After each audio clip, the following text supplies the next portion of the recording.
Chapter 231. Lin Jin quickly averted his gaze and turned back to He Qing. "Did you come empty-handed to apologize?" Lin Jin asked. He Qing came back to her senses, stuck out her tongue, and took out a few packets of snack from her bag. "They're made by a master chef in the palace. They're amazing, and they're my favorite. I brought a few of them out this time. If appraiser Lin likes them, I'll bring more out next time." As she spoke, He Qing placed the desserts on the table. In fact, Lin Jin could already smell the aroma of desserts the moment he stepped into the house. Xiaohua had picked up the scent even earlier. Lin Jin's sense of smell was far inferior to Xiaohua's, but lately, Lin Jin noticed that his sense of smell had become much sharper than before. It was just like the smell of the pastry wrapped in paper. Normally, people would not be able to smell it, but when he opened the door, he smelled it. Come to think of it, it wasn't just his sense of smell that had improved over the past month. His eyesight seemed to have improved as well. Lin Jin had no idea why, but having his senses sharpened was a good thing. Lin Jin laughed heartily as he opened the paper bag. The desserts inside were indeed exquisite. Food from the palace was very particular. One was exquisite, and the other was tasty. Lin Jin picked one up and took a bite. The crispy skin and soft filling were both soft and smooth. What a treat. Come to think of it, although Elder Tan's lunch wasn't bad, Lin Jin had digested quite a bit of food during his stroll. He was feeling a little hungry, so he decided to have some snacks to fill his stomach. Xiaohua and White Ape smelled the aroma, their faces full of anticipation. Lin Jin took one each and gave it to the two gluttons. He Qing said, "Appraiser Lin, my sister's condition." Lin Jin choked on his food and grabbed the teapot on the table. There was still tea inside, but it wasn't too hot. Still, Lin Jin took a sip to ease his appetite. "I've told you about Six Princess condition before, and I stand by my words. Although the bestial soul curse is powerful and overbearing, it's not a big deal. I can get rid of it in 2 to 3 days," Lin Jin said confidently. He Qing nodded. "I have no doubt about that. After all, you are Curator's disciple. I, He Qing, admire Curator's capabilities the most. However, my sister might not be too cooperative." He Qing wanted to say something, but hesitated. It was only after Lin Jin asked for more details that she told him the truth. Of course, these words were all confidential to her, so she said them in a low voice. "Jade Dragon Curse? It concerns the fate of the nation?" Lin Jin was baffled. He had personally appraised the power of the curse. It was sinister and overbearing, treating He Yu as its host as it continuously sucked away her vitality. This was an evil curse. What did it have to do with the fate of the nation? Lin Jin found it ridiculous. After all, Lin Jin had been baptized by the knowledge explosion of modern society, so he knew a lot of very advanced theories. The theory of a nation's fate was vague and illusory. Even if it did exist, it wouldn't have anything to do with a single person. Instead, it was the result of everyone working together. Lin Jin was naturally disdainful as he asked, "Your sister believes that too?" She must have believed it. Otherwise, she wouldn't be like that today. I didn't expect her to be so pedantic." He Qing looked excited as if she had found a soulmate. Right. I think so too. Although I've known about this royal secret since I was young, I don't believe it at all. But my sister is a stubborn person. If she doesn't cooperate, it will be troublesome. So, Uncle Lu and I have come to an agreement. Tomorrow, we'll drug her food so she can sleep soundly. Then, Appraiser Lin, you can help her completely remove the curse. It won't matter even if she wakes up. What's done is done." He Qing flashed a sinister smile.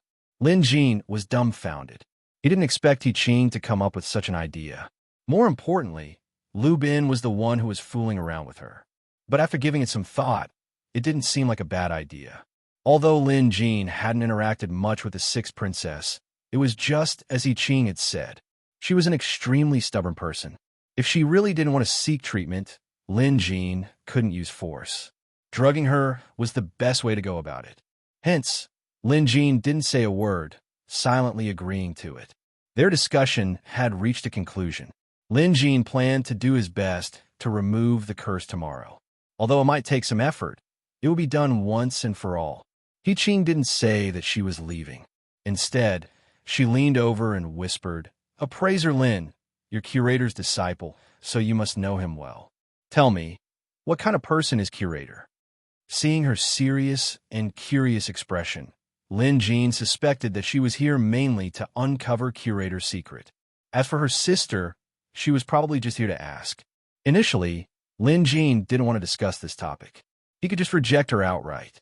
But on second thought, many people already knew about curator's identity. Since that was the case, he might as well manage it properly. At the very least, he could build a strong backer for himself. After a moment of contemplation, Lin Jean told them about his experiences in Maple City, especially the conflict with Snake Country. Lin Jean also told them about it. Yi Ching had heard about this from Yi Yuzhou and Black Crow in the visitation hall. But from Lin Jin's perspective, he was talking about it from curator's perspective. Hence, there was a sense of novelty to it. Even if it was a story she already knew, Yi Ching was mesmerized by it. In that case, Maple City's Yi Yuzhou is Old Yi. Yi Ching was excited about this. Lin Jean didn't know what she was thinking about, but he couldn't be bothered to guess. He looked up at the sky. Before he knew it, a day had passed, and the sun was already setting. "Say, seventh princess, shouldn't you be heading back now?" Lin Jean suddenly said. Yi Ching just noticed that it was already late in the day. "Yeah, I have to hurry back before it gets dark. Otherwise, I'll definitely be discovered." Although Yi Ching hadn't had enough, she got up anyway. Throughout the entire process, her tetra-winged butterfly dragon had been very obedient. Firstly, this was the butterfly dragon's personality. Secondly, it had to tread carefully in front of Lin Jean. It wasn't that the butterfly dragon could tell that Lin Jean and curator were the same person. Secondly, it could sense the curator's domineering aura from Lin Jean. Although it wasn't as strong as it was in the visitation hall, even 10% of it was enough to suppress it. Lin Jean sent Yi Ching to the door. "Then it's a deal. Tomorrow, Uncle Lu will come to fetch you into the palace, and we'll act according to plan." Having said that, Yi Ching waved her hand and cast a spell. With a leap, she leaped onto the enlarged back of the butterfly dragon. The next instant, a cloud of powder emerged from the butterfly dragon's body and blended into its surroundings, making it almost invisible. Lin Jean wasn't surprised. This was one of the tetra-winged butterfly dragon's abilities. Now that it was rank 4, it wasn't unusual for it to be able to do so. Chapter 232. After watching Yi Ching leave, Lin Jean didn't plan to wander around anymore. He had been busy the whole day, so he decided to go back and meditate. He practiced the pulse-seeking technique and strengthened his veins before resting. Lin Jean hadn't slacked off on his cultivation for the past few days. Right now, he was already at the peak of the blood contract level 4 and was only one step away from the blood contract level 5. According to the Friar Association's rating system, once a person's blood contract reached rank 5, they would be considered an assistant lecturer. Lin Jean estimated that it would only take him a few days to break through to rank 5. The effect of using the pulse-seeking technique to strengthen one's own cultivation was quite obvious. During this period of time, his 5 senses had been sharpened, which was the effect of strengthening his veins. If he persisted for a while longer, it would be enough for him to be reborn. This was unimaginable to other friars. In ancient times, immortal cultivation was all about being reborn and mending the flaws in one's body, so that one's physical body could reach a higher level. Only then would one be able to hold more spirit chi and cast more powerful spells. Even one's lifespan would be increased because of this. As he had eaten a bunch of snacks in the afternoon, Lin Jean wasn't hungry at all. After instructing the waiter not to disturb him, he returned to his room. He left Xiaohua and White Ape to cultivate on their own, while Lin Jean sat on his bed and began to strengthen his veins. Time passed quickly. Earlier, it was just sunset. By the time Lin Jean had strengthened one of his veins, he felt refreshed. When he opened his eyes, it was already late at night. Let's continue.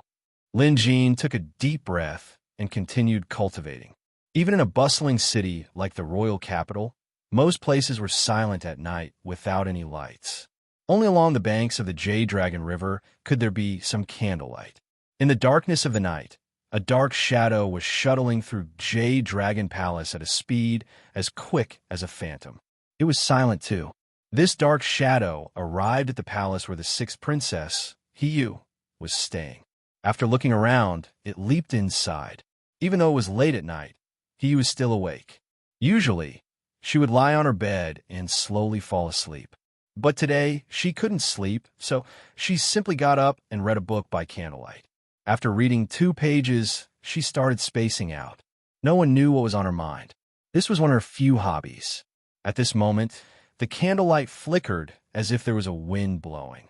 He was also very sensitive. She looked up and saw that there was another person in her room. This person was standing in a position where the candlelight couldn't reach. Only a rough outline could be seen.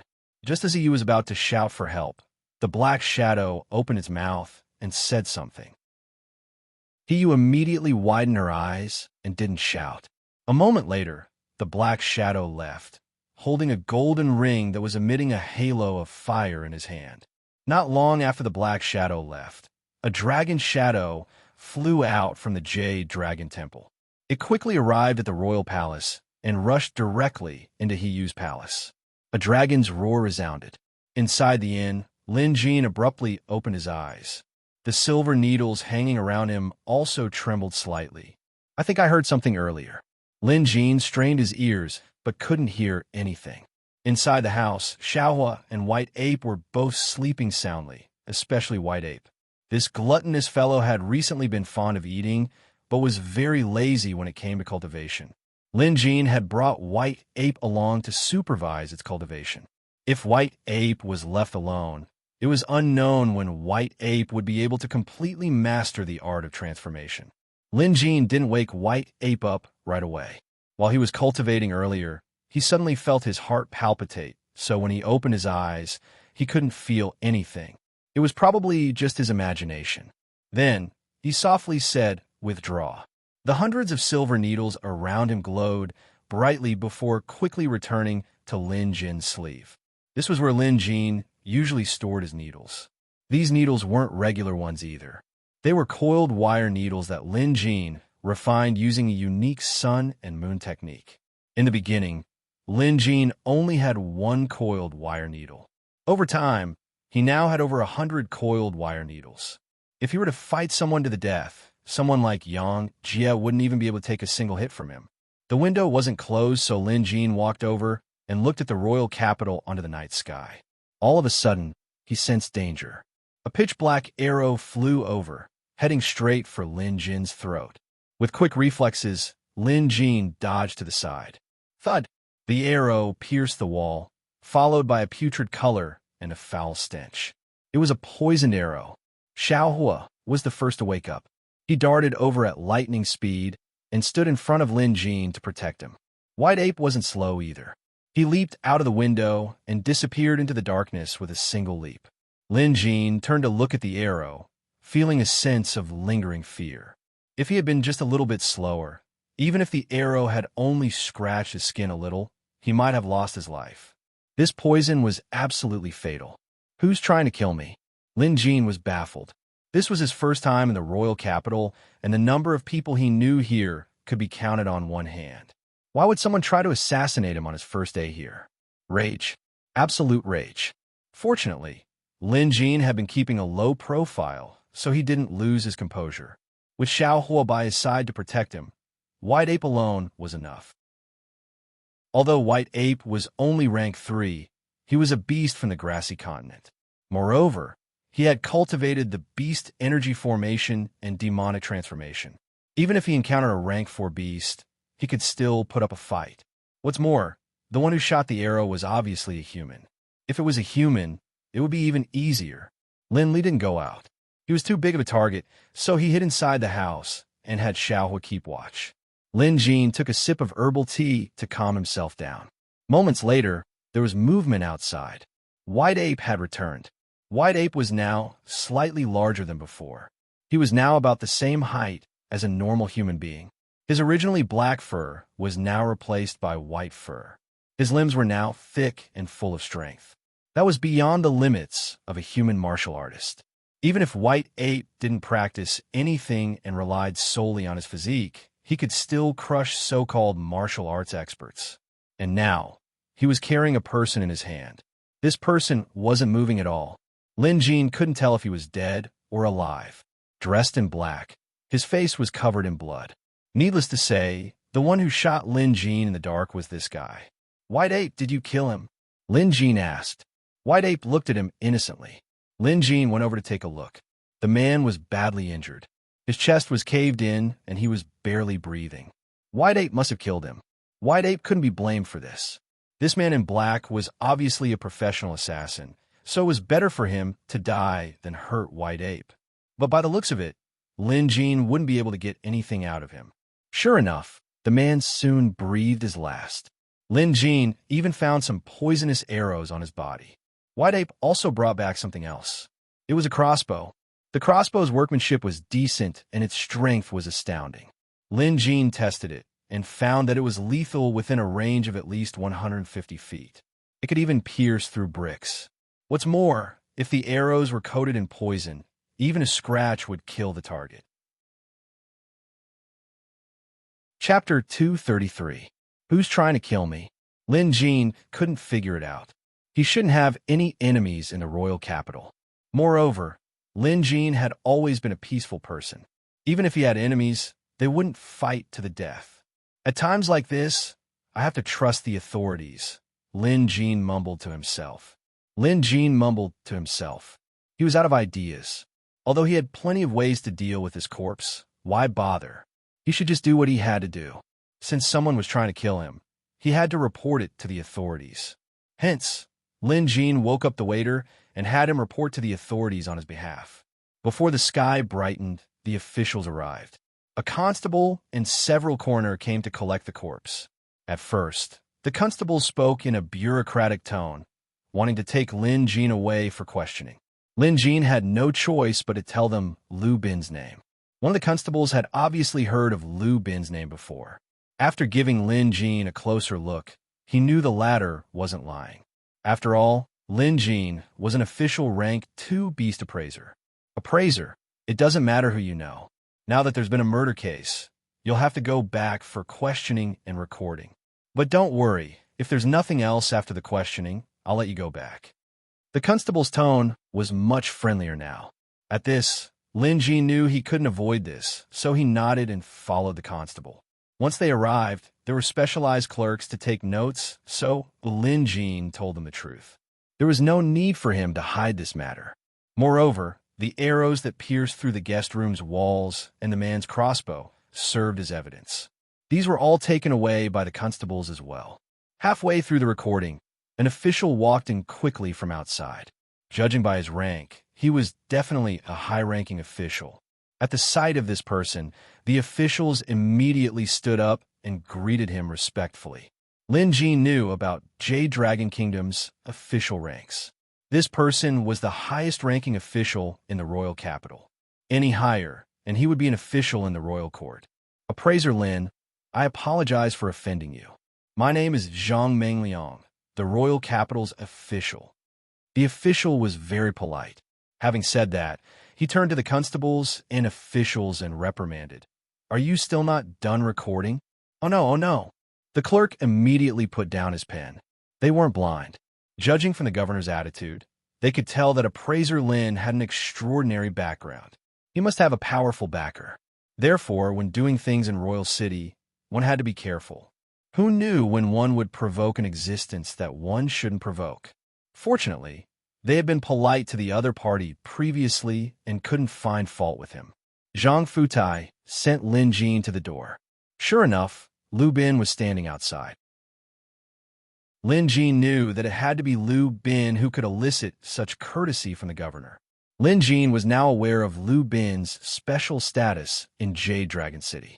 His family had once produced Jade Dragon City's #1 expert, and that honor was bestowed upon them by the founding emperor. Even the current emperor couldn't afford to offend Lu Bin. No wonder Zhang Futai was so polite. Outside, Lu Bin's expression was dark, clearly displeased with the authorities for taking Lin Jin away.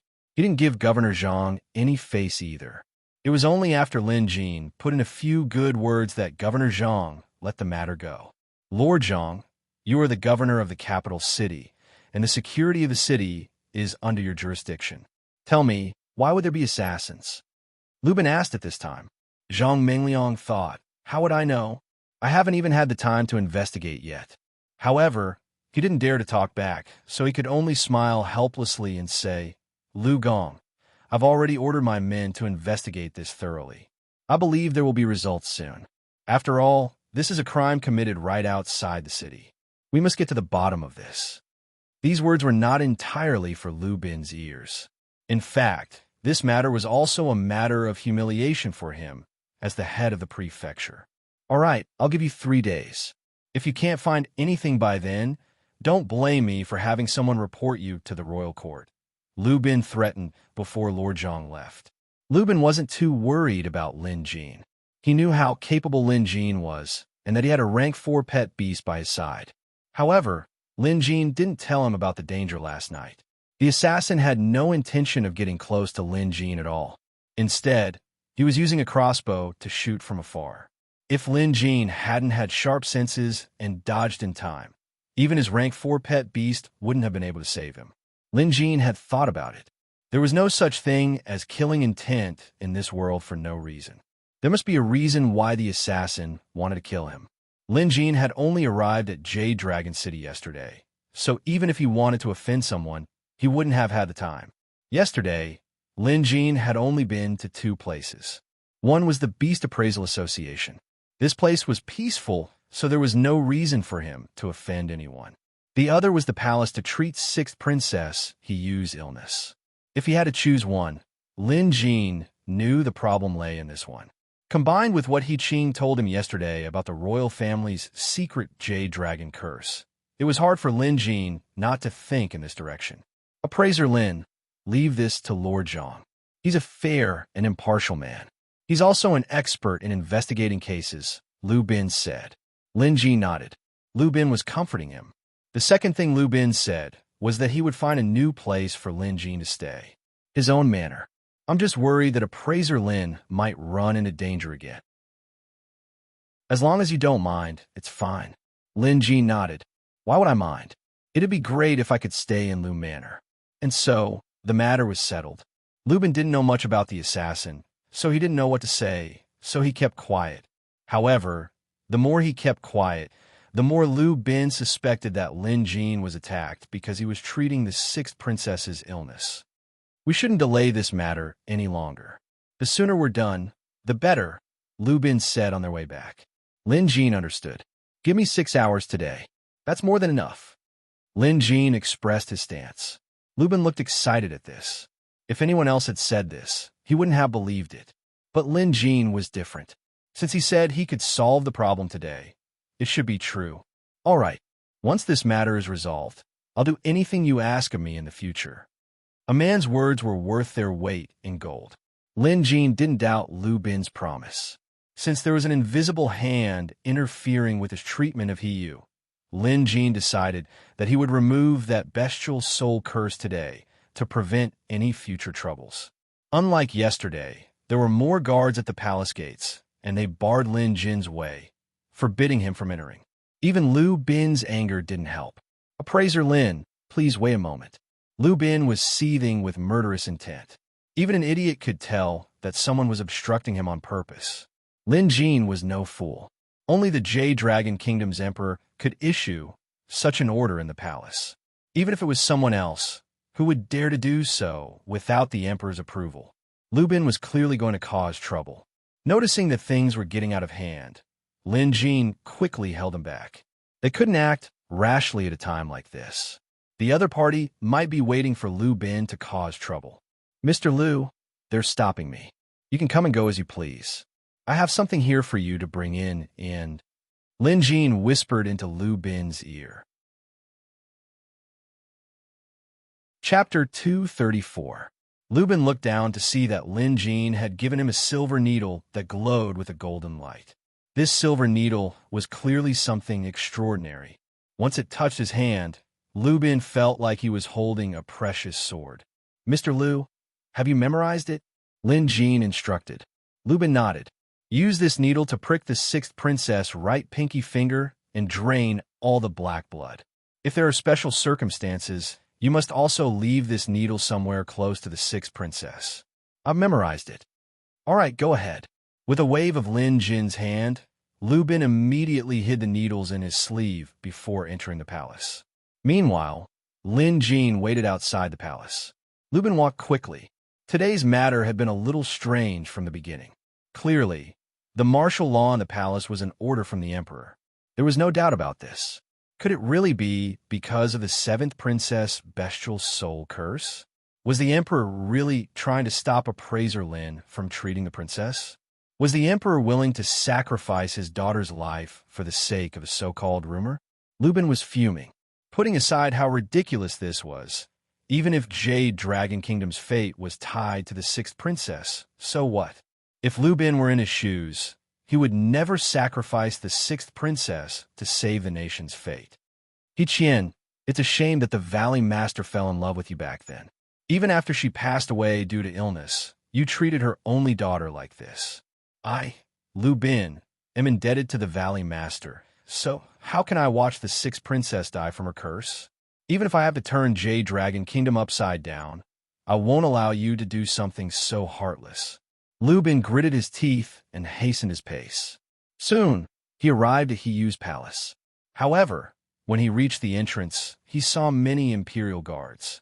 Sensing something was off, he immediately ran inside. Sure enough, he saw Jade Dragon Emperor He Qian in the hall. He looked reluctant as the imperial physician knelt beside him. Lu Bin was about to enter when the guards stopped him. It's fine. Let him in. He Qian waved his hand, and Lu Bin was allowed to enter. Lu Bin looked hostile, but as a former official, he could only salute. However, before Lu Bin could speak, Emperor He Qian said, General Lu, I know you have a history with Yuer. This is the last time you'll see her, so you don't regret it for the rest of your life. What? Lu Bin was shocked. Trembling, he rushed into the inner chamber and saw several palace maids waiting on He Yu. Compared to yesterday, He Yu looked like a completely different person. She was weak, and her cheeks were thin, as if she had suddenly become a lot more haggard. She even looked like she was about to die. How could this be? Lu Bin hurried over.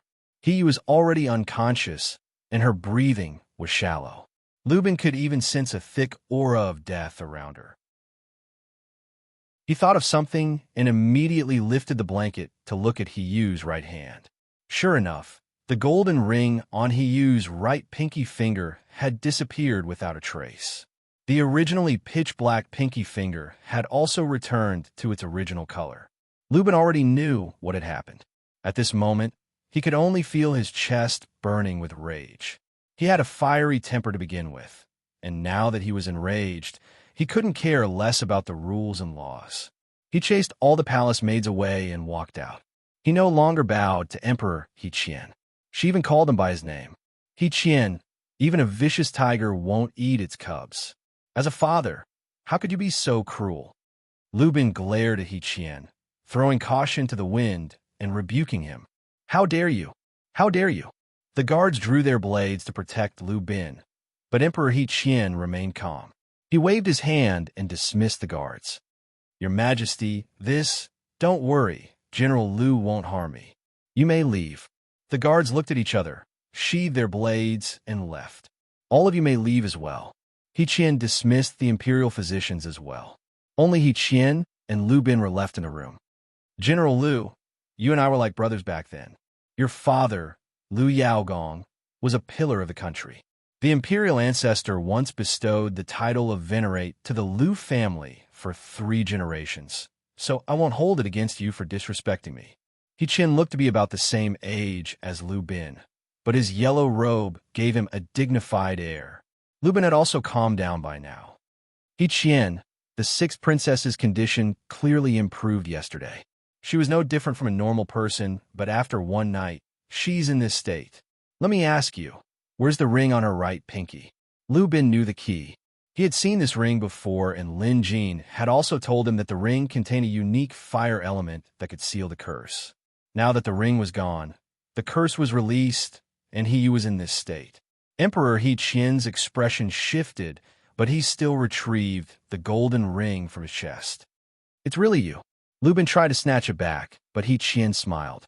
With a wave of his hand, a powerful aura gushed out. Lu Bin retaliated with a finger, but was still forced back several steps by the Emperor. In a split second, the difference in strength was clear. General Lu, don't be impatient. He Qian wasn't angered. Moreover, his cultivation level was high, and he was able to easily suppress Lu Bin with his pet beast. Although Lu Bin was furious, he knew he was no match for the Emperor. Jade Dragon Kingdom's Emperor wasn't a pushover. To inherit the throne, one had to be skilled in both literature and martial arts, especially in terms of cultivation level and pet beast. He Qian was able to become Jade Dragon Kingdom's Emperor through hard work. I was indeed the one who interfered with Yuer's affairs, but I didn't ask him to take off the gold ring. Yuer did it of his own accord. He Qian sighed and looked in the direction of the inner chamber with reluctance. Lu Bin had a feeling that the Emperor wasn't lying. With Yu's temperament, she could really do such a thing. General Lu, do you think I did it willingly? Yuer is my daughter, my flesh and blood. Moreover, her mother died, giving birth to her. Before she died, she entrusted me to take care of Yuer. I have never forgotten about this matter. However, who would have thought that the curse of the Jade Dragon, which concerns the fate of the nation, would befall on Yuer? Do you know that when I found out about this, I almost went mad with anger? As he said this, He Qian's expression was ferocious, and the aura of an emperor rippled out. At this moment, everyone could feel the aura of the Jade Dragon Emperor. It was clear that he was expressing his true feelings, but his helplessness was also evident. But it doesn't matter how unwilling I am. If I could, I'd rather exchange my life for hers, He Qian lamented. Lu Bin's chest rose and fell. After calming down a little, he said, He Qian, I've heard about that royal secret, but I don't believe it. How could it be? The fate of a nation is so vague. How could you say it's tied to a curse? How could you watch as a royal lady was tortured to death? He Qian shook his head. This secret, the so-called fate of a nation, is just a lie the late emperor made up out of helplessness. After all, 4 royal ladies have died because of it, including my younger sister, Yuer's aunt. Everyone in the royal family is panicking, so he used the royal secret as an excuse. I knew it. Lu Bin knew that He Qian had more to say, so he waited patiently. However, He Qian's next words weren't to reveal the answer, but to persuade. I didn't want this to happen. Besides, it involves a secret, so it's not convenient for me to tell you. General Lu, I hope you can think of the bigger picture and stop causing trouble. Lu Bin frowned. Did He Qian mean for him to let go? Watch you die. At the end of the day, you're still going to sacrifice your daughter to fulfill your throne, Lu Bin said angrily. Chapter 235. Emperor He Qian sighed and shook his head. Forget it, forget it. You won't listen to me no matter what I say. Minister, you said that you should be imprisoned to prevent harm to the country, but I tried to stop you on account of the Lu family's contributions. Now that we're at a critical juncture, I'll have to trouble General Lu. Before Lu Bin could react, the silhouette of a dragon surged out of He Qian's body. The next instant, the water in the teapot on the table morphed into a spirit snake that darted out at lightning speed, binding Lu Bin tightly. Lu Bin had just released a ball of energy in the form of a scorpion. However, it was immediately suppressed by the water snake. No matter how hard Lu Bin struggled, he couldn't break the water rope. In terms of ability, Lu Bin was clearly inferior to He Qian. Just then, someone outside said, Yi Yin would like to see your majesty. Oh, it's Minister Yu. Come in, He Qian said calmly. He Qian said calmly. Someone came in. It was the Prime Minister of Jade Dragon Kingdom, second only to the Emperor. Upon entering, Minister Yu first glanced at Lu Bin, who was still struggling on the ground, before bowing to He Qian. Rise! He Qian waved his hand and asked, Have you found out? Minister Yu nodded. Your Majesty, we have. That man's name is Lin Jin, a rank 2 beast appraiser from Maple City's Beast Appraisal Association. He has also joined the Friar Association, and his cultivation is decent. A few days ago, Maple City's lord by Jinkong sent a letter saying that a rank 4 pet beast appeared in Maple City, and its owner is this Lin Jin. A rank 2 beast appraiser is capable of suppressing a bestial soul curse? He Qian asked. Sensing the emperor's intimidating aura, Minister Yu quickly lowered his head and said, Yes, yes. If he's just a rank 2 beast appraiser, Lin Jin wouldn't be able to do so. Moreover, a rank 2 beast appraiser wouldn't be able to evolve a pet beast to rank 4. That's why I managed to obtain another piece of information through my spies in Maple City. Speak. Didn't Bai Junkong mention something about Snake Country some time ago? He said that the son of Snake Country's Grand Preceptor had died in an accident in Maple Leaf City's territory.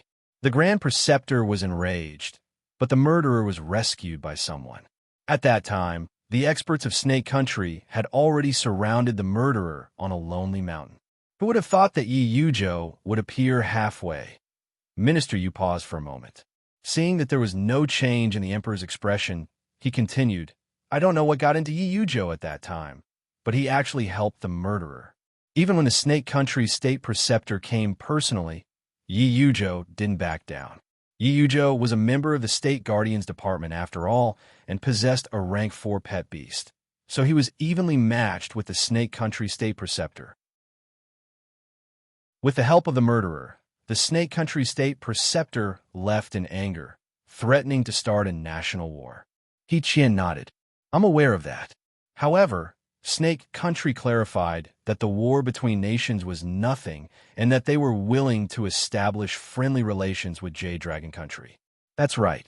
Rumor has it that some villainous demons went to Snake Country to wreak havoc. Snake Country was too busy to deal with them, so they established diplomatic relations instead of starting a war. Minister, you said. I also heard that a so-called reclusive expert sent those villainous demons to wreak havoc and that Lin Jin is related to that expert. Rumor has it that Lin Jin is his disciple. After Minister Yu was done, He Qian waved his hand. It's just hearsay. Don't take it seriously. Yes, yes.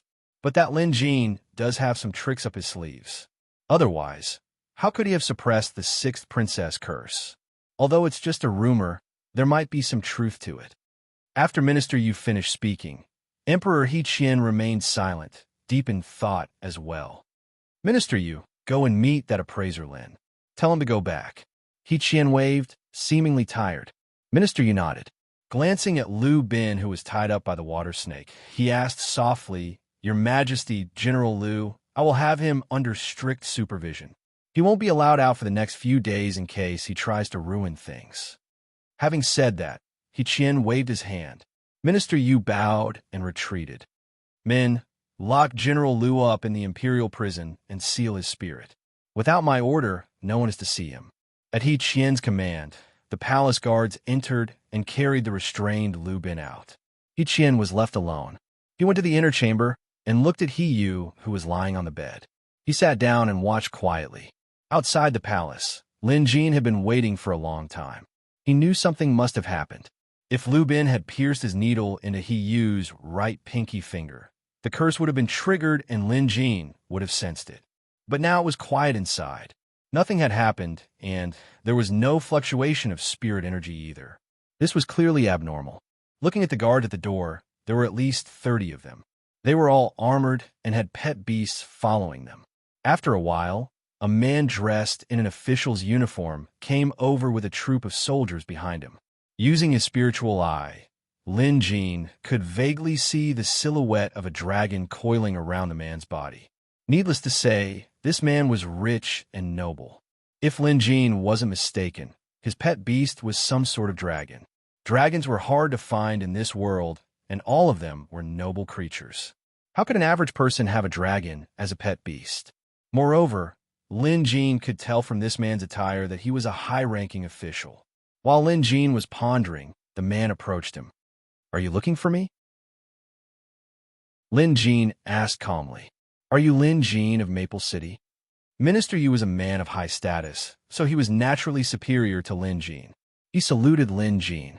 I am Lin Jin. One of the guards immediately rebuked. How dare you? This is Minister Yu. Hurry up and greet him. At this, Lin Jin bowed in return. "Greetings, Minister Yu." There were too many rules in the government. Although Lin Jin didn't like it, he couldn't just ignore them. Fortunately, Lin Jin didn't mind it.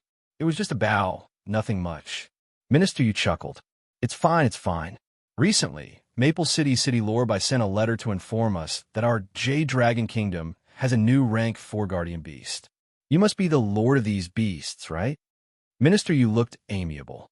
Having said that, he glanced at Xiaohua and White Ape behind Lin Jin with a hint of surprise in his eyes. He remembered Bai Zhenkong mentioning a fire wolf. But what was that White Ape? It looked mighty, but Lin Jin couldn't get a good look at it. Minister Yu didn't think too much about it. To him, no matter what it was, even if it was a rank 4 fire wolf, it was nothing to him. Lin Jin nodded in acknowledgement. Great, great. Our country has produced another talented person. I believe the Guardian will summon you for a discussion soon. Oh, right? You don't have to wait here. General Liu has other matters to attend to, so he wants you to go back first. You can enjoy the scenery of the royal capital for the next few days. I'll inform the Guardian to confer you the title of National Protector as soon as possible. Chapter 236. Having said that, Minister Yu waved for Lin Jin to leave. Lin Jin asked, Lord Minister Yu, may I know where General Liu is? General Liu? Minister Yu chuckled and shook his head. General Liu has always acted in his own way. How would I know where he is? Leave. Don't stay here any longer. Having said that, the guards chased him away. Lin Jin had no choice but to leave for now. He then sat in a nearby tea house and pondered. Needless to say, something must have gone wrong this time. Otherwise, with Liu Bin's temper, it was impossible for him to not make a sound. Come to think of it, it must be because no one believed he could succeed when he went to treat the 6th princess yesterday, so no one stopped him. But to their surprise, Lin Jin succeeded, leading to today's trouble. Including the assassination attempt last night and today's incident, it was all because of Lin Jin's treatment yesterday. Could it be that Emperor Jade Dragon was behind all this? Lin Jin had no idea.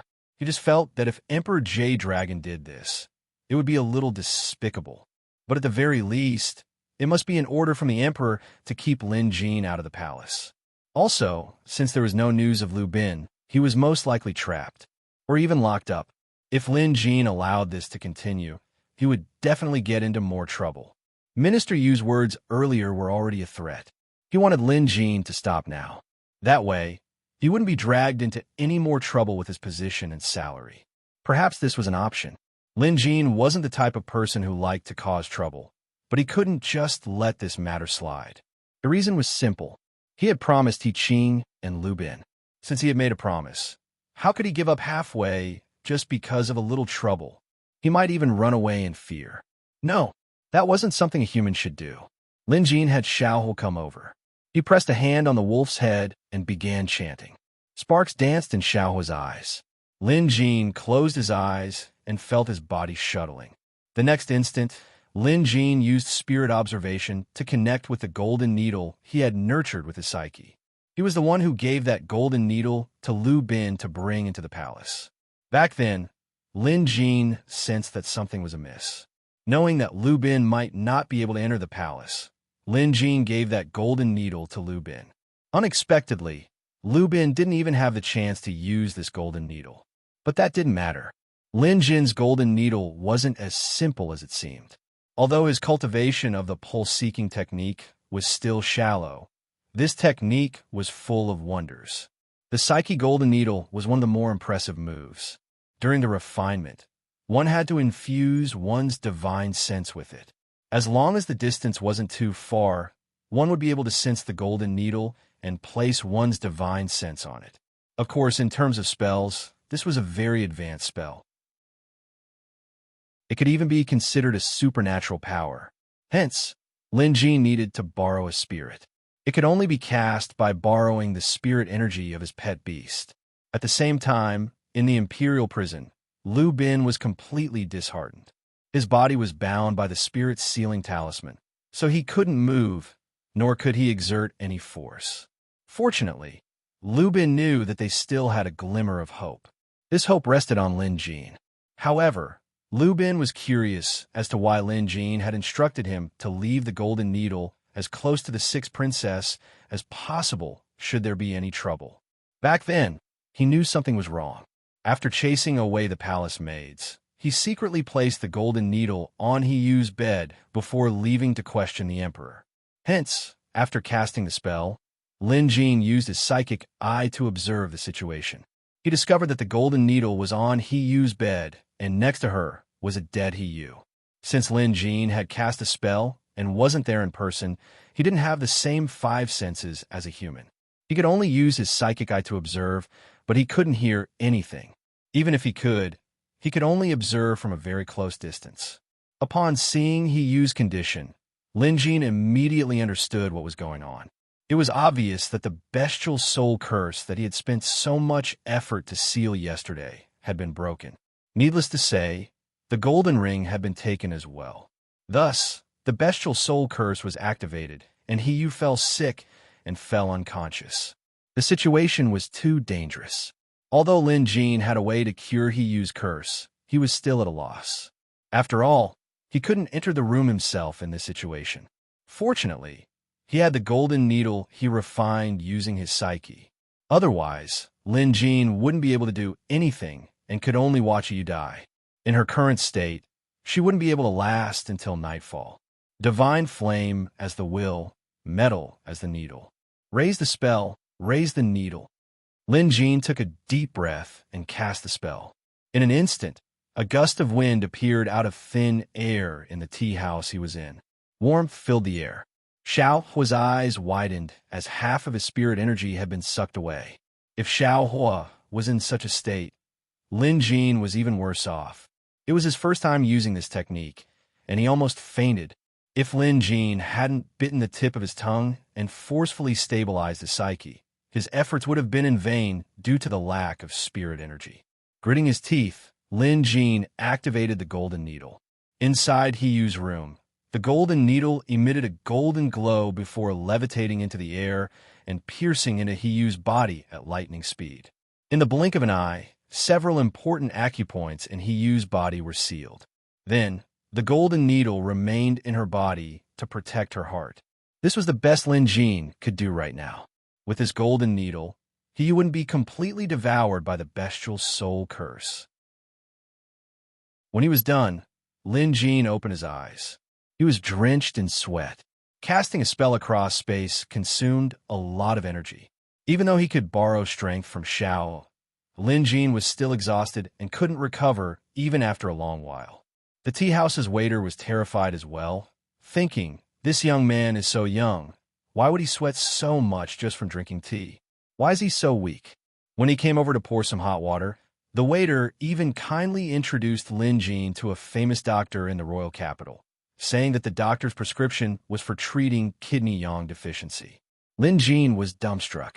It was only after the waiter left that he snapped out of his daze. You're the one with kidney deficiency. The current situation was a hidden game. Lin Jin knew that He Yu was the key. As long as she didn't die, there was a chance for her to turn the tables. With the psychic Golden Needle, no matter how strong the bestial soul curse was, it couldn't completely devour He Yu. At the very least, it could buy her some time. Lin Jin was confident in this. Lin Jin didn't have a plan for what to do next.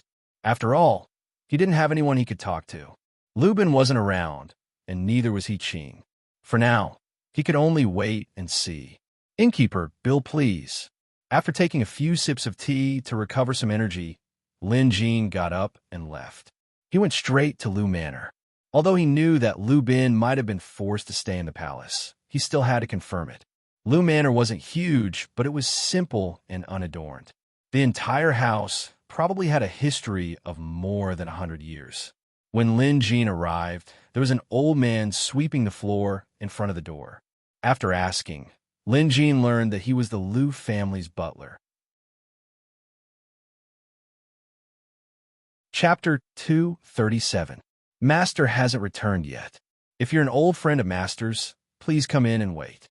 The old butler was very polite. Lin Jin shook his head and took his leave.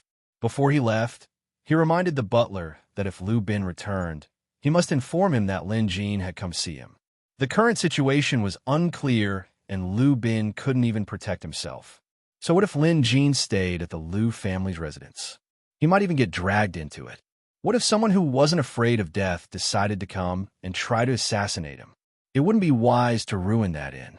After some thought, Lin Jin figured that he might have to stay in the royal capital for a few more days.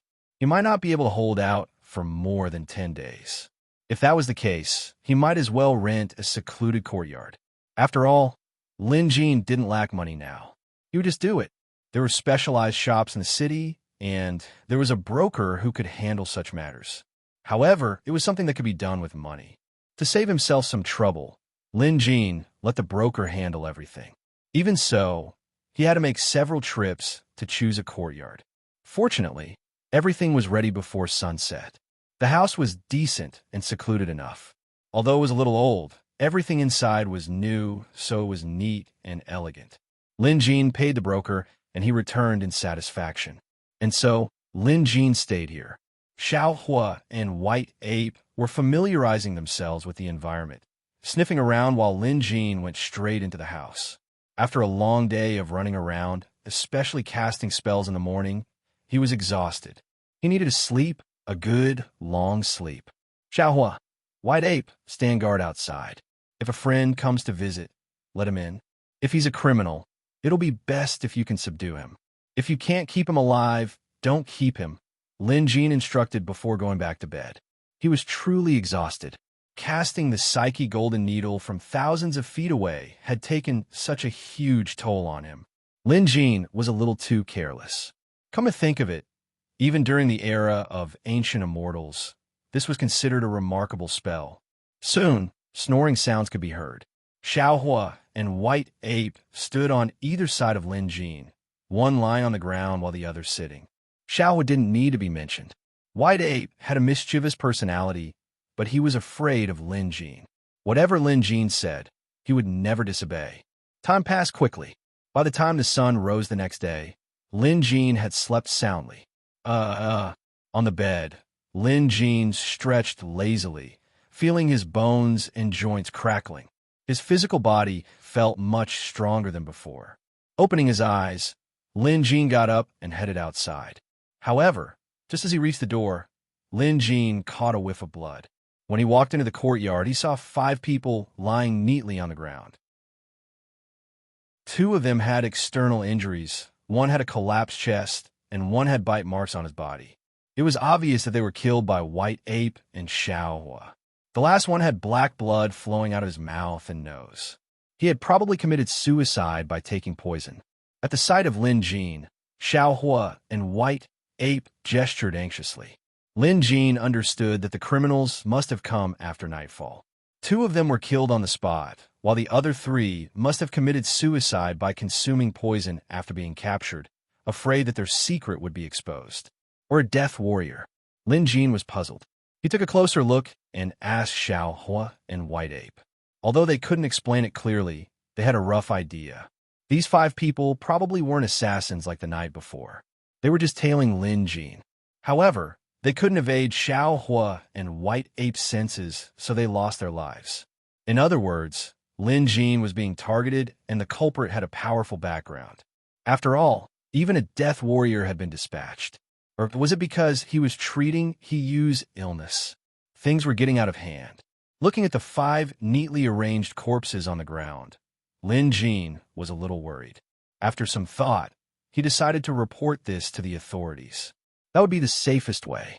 Lin Jin was caught between a rock and a hard place. He knew that he had gotten himself into trouble, and it might even be a huge one. But this wasn't what he wanted. The culprit had used such underhanded methods from the start. Now that they had suffered a series of defeats, they would either hold back a little or go from bad to worse. Lin Jin had thought about this before. Since the rise and fall of the nation was related, the one who wanted to use recovery the most was the Emperor of Jade Dragon Kingdom. Sealing off the palace and detaining Liu Bin was most likely this emperor. If that was the case, could he be the one who sent assassins after him as well? If that was the case, Lin Jin knew he was in danger. Being targeted by a monarch was definitely not a good thing. Moreover, Lin Jin had caused the monarch to suffer setbacks time and time again. However, Lin Jin didn't think that was possible. How could someone who could become the ruler of a country be so mediocre? Moreover, it was much easier for the monarch to deal with Lin Jin. He could have used other methods, so why did he have to resort to such underhanded methods? It didn't make sense. To put it bluntly, if Lin Jin were the emperor, killing someone would be a piece of cake. Lin Jin instinctively felt that this had nothing to do with the emperor. Hence, he decided to report this to the authorities. Even if he didn't, he could deal with the corpses himself. However, he might fall into someone else's trap. After all, these 5 corpses looked like they were here to die. Without further ado, Lin Jin immediately reported this to the authorities.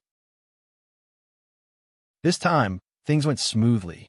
Since everyone was familiar with him yesterday, no one questioned him. The constables came to ask questions, collect the corpses, and record the records. Lin Jin made another trip to the magistrate's office. The recording went smoothly this time. Halfway through, Prefecture Governor Zhang Mengliang arrived as well. Knowing that Lin Jin was Lu Bin's good friend, the governor was very polite. However, since 5 lives had been lost this time, he had to follow the rules and record everything in detail. Lin Jin had no idea what happened, so he could only make up a story. He said that the 5 people tried to barge in, but 2 were killed by beasts while the other 3 drank poison and died. Zhang Mengliang gasped in surprise. He could tell that this incident wasn't as simple as it seemed. After a moment of contemplation, Prefecture Governor Zhang said, "Appraiser Lin, this is no trivial matter. Although you were just trying to protect yourself, this is still 5 lives at stake. I will send someone to investigate the details. For the time being, you must stay in the city and don't go anywhere." These words were polite, but in fact it meant that he had to report to the government at all times, which also meant that they were monitoring him. Lin Jin had no objections. After half a day's delay, Lin Jin finally left the magistrate's office. Given the current situation, Lin Jin was in a passive position. After some thought, he decided to go to the inn he stayed at and inform the innkeeper that if anyone came looking for him, he should tell them his new address. Lin Jin was afraid that either Lu Bin or He Qing would come looking for him. Right now, Lin Jin really hoped that one of them would come looking for him. At the very least, he would know what was going on. Forget it, there's no hurry. Lin Jin gave it some thought before mumbling to himself. With my psyche golden needle, you won't die. I refuse to believe that they can keep their composure. Moreover, tonight is the opening of the visitation hall, so He Qing will be here no matter what. When that time comes, I'll just ask her about the situation. I just need to stay calm for now. Lin Jin clasped his hands behind his back, looking relaxed. However, he knew deep down that a storm was brewing. Whether he was willing or not, he was already involved in it. Chapter 238. The Jade Dragon Palace was heavily guarded the day before. Emperor He Qian had been by the 6 princesses' side the entire time. This was because the imperial physicians in the palace had already diagnosed that the 6th princess, He Yu, was already beyond cure. She might not be able to hold on until sunset. "You as a father, I can't keep you safe. On this last day, no matter what, I have to stay by your side." He Qian walked into the bedroom and gazed at He Yu on the bed with a reluctant expression. But this time, He Qian could clearly feel that the room was much warmer than before. The yin qi and death qi that he had sensed earlier had also disappeared. That was odd. He Qian was stunned. Then, he walked in and looked at He Yu on the bed. For some reason, although He Yu still looked frail, she was no longer pale. At least, there was a tinge of color on her cheeks. He Qian was also a blood contract expert on the 7th realm. As the Jade Dragon Emperor, he must have a rank 4 pet beast, so he could naturally sense the change. He walked over and reached out to touch He Yu's forehead. It was warm. He touched her hand. It wasn't as cold as before. He Qian subconsciously revealed a relaxed smile on his face, but it quickly turned into astonishment. After some thought, He Qian didn't call anyone in. Instead, he sat on the side and observed carefully. After a long while, a palace eunuch came to report that the sun had set. This was He Qian's order. He was to report to him immediately after sunset. The sun has set. He Qian was stunned. He knew that when the sun set, yin and yang alternated. It was the most difficult period for the frail. In addition, his daughter, Hiyu, shouldn't have been able to last until sunset. But now, Hiyu's breathing was even. Although she was still unconscious, she no longer looked like she was going to die. This time, He Qian knew what had gone wrong. Call the imperial physician in. He Qian shouted. Immediately, the imperial physician who had been waiting outside bowed and hurried in. He saluted He Qian first. Greetings, Your Majesty. Go check on the princess, He Qian ordered. He Qian ordered. The imperial physician immediately nodded and walked forward to take a look. He then grabbed a thread tied around Hiyu's wrist and used it to feel her pulse. A moment later, the imperial physician was overjoyed and said to He Qian, Your Majesty, the sixth princess's signs of death have been eliminated. Although her body is still weak, her life will not be in danger for the time being. He Qian could not hide the shock on his face.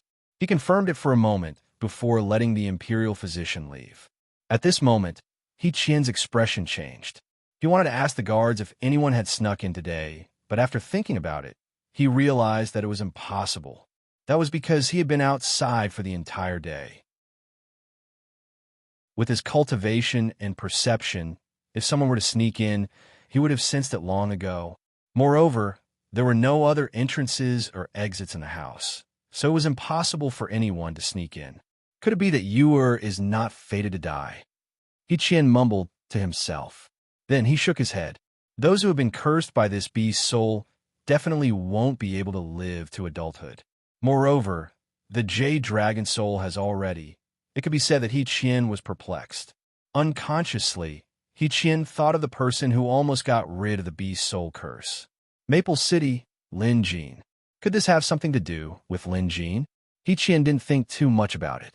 He spent the night sitting on this chair. On the second day, while Hiyu's condition was the same as yesterday, her condition had not worsened. He Qian knew that something must have gone wrong. Something must be wrong. Just then, a eunuch came to report that Minister Yu was requesting an audience. He Qian strode out. Outside, Minister Yu was already waiting.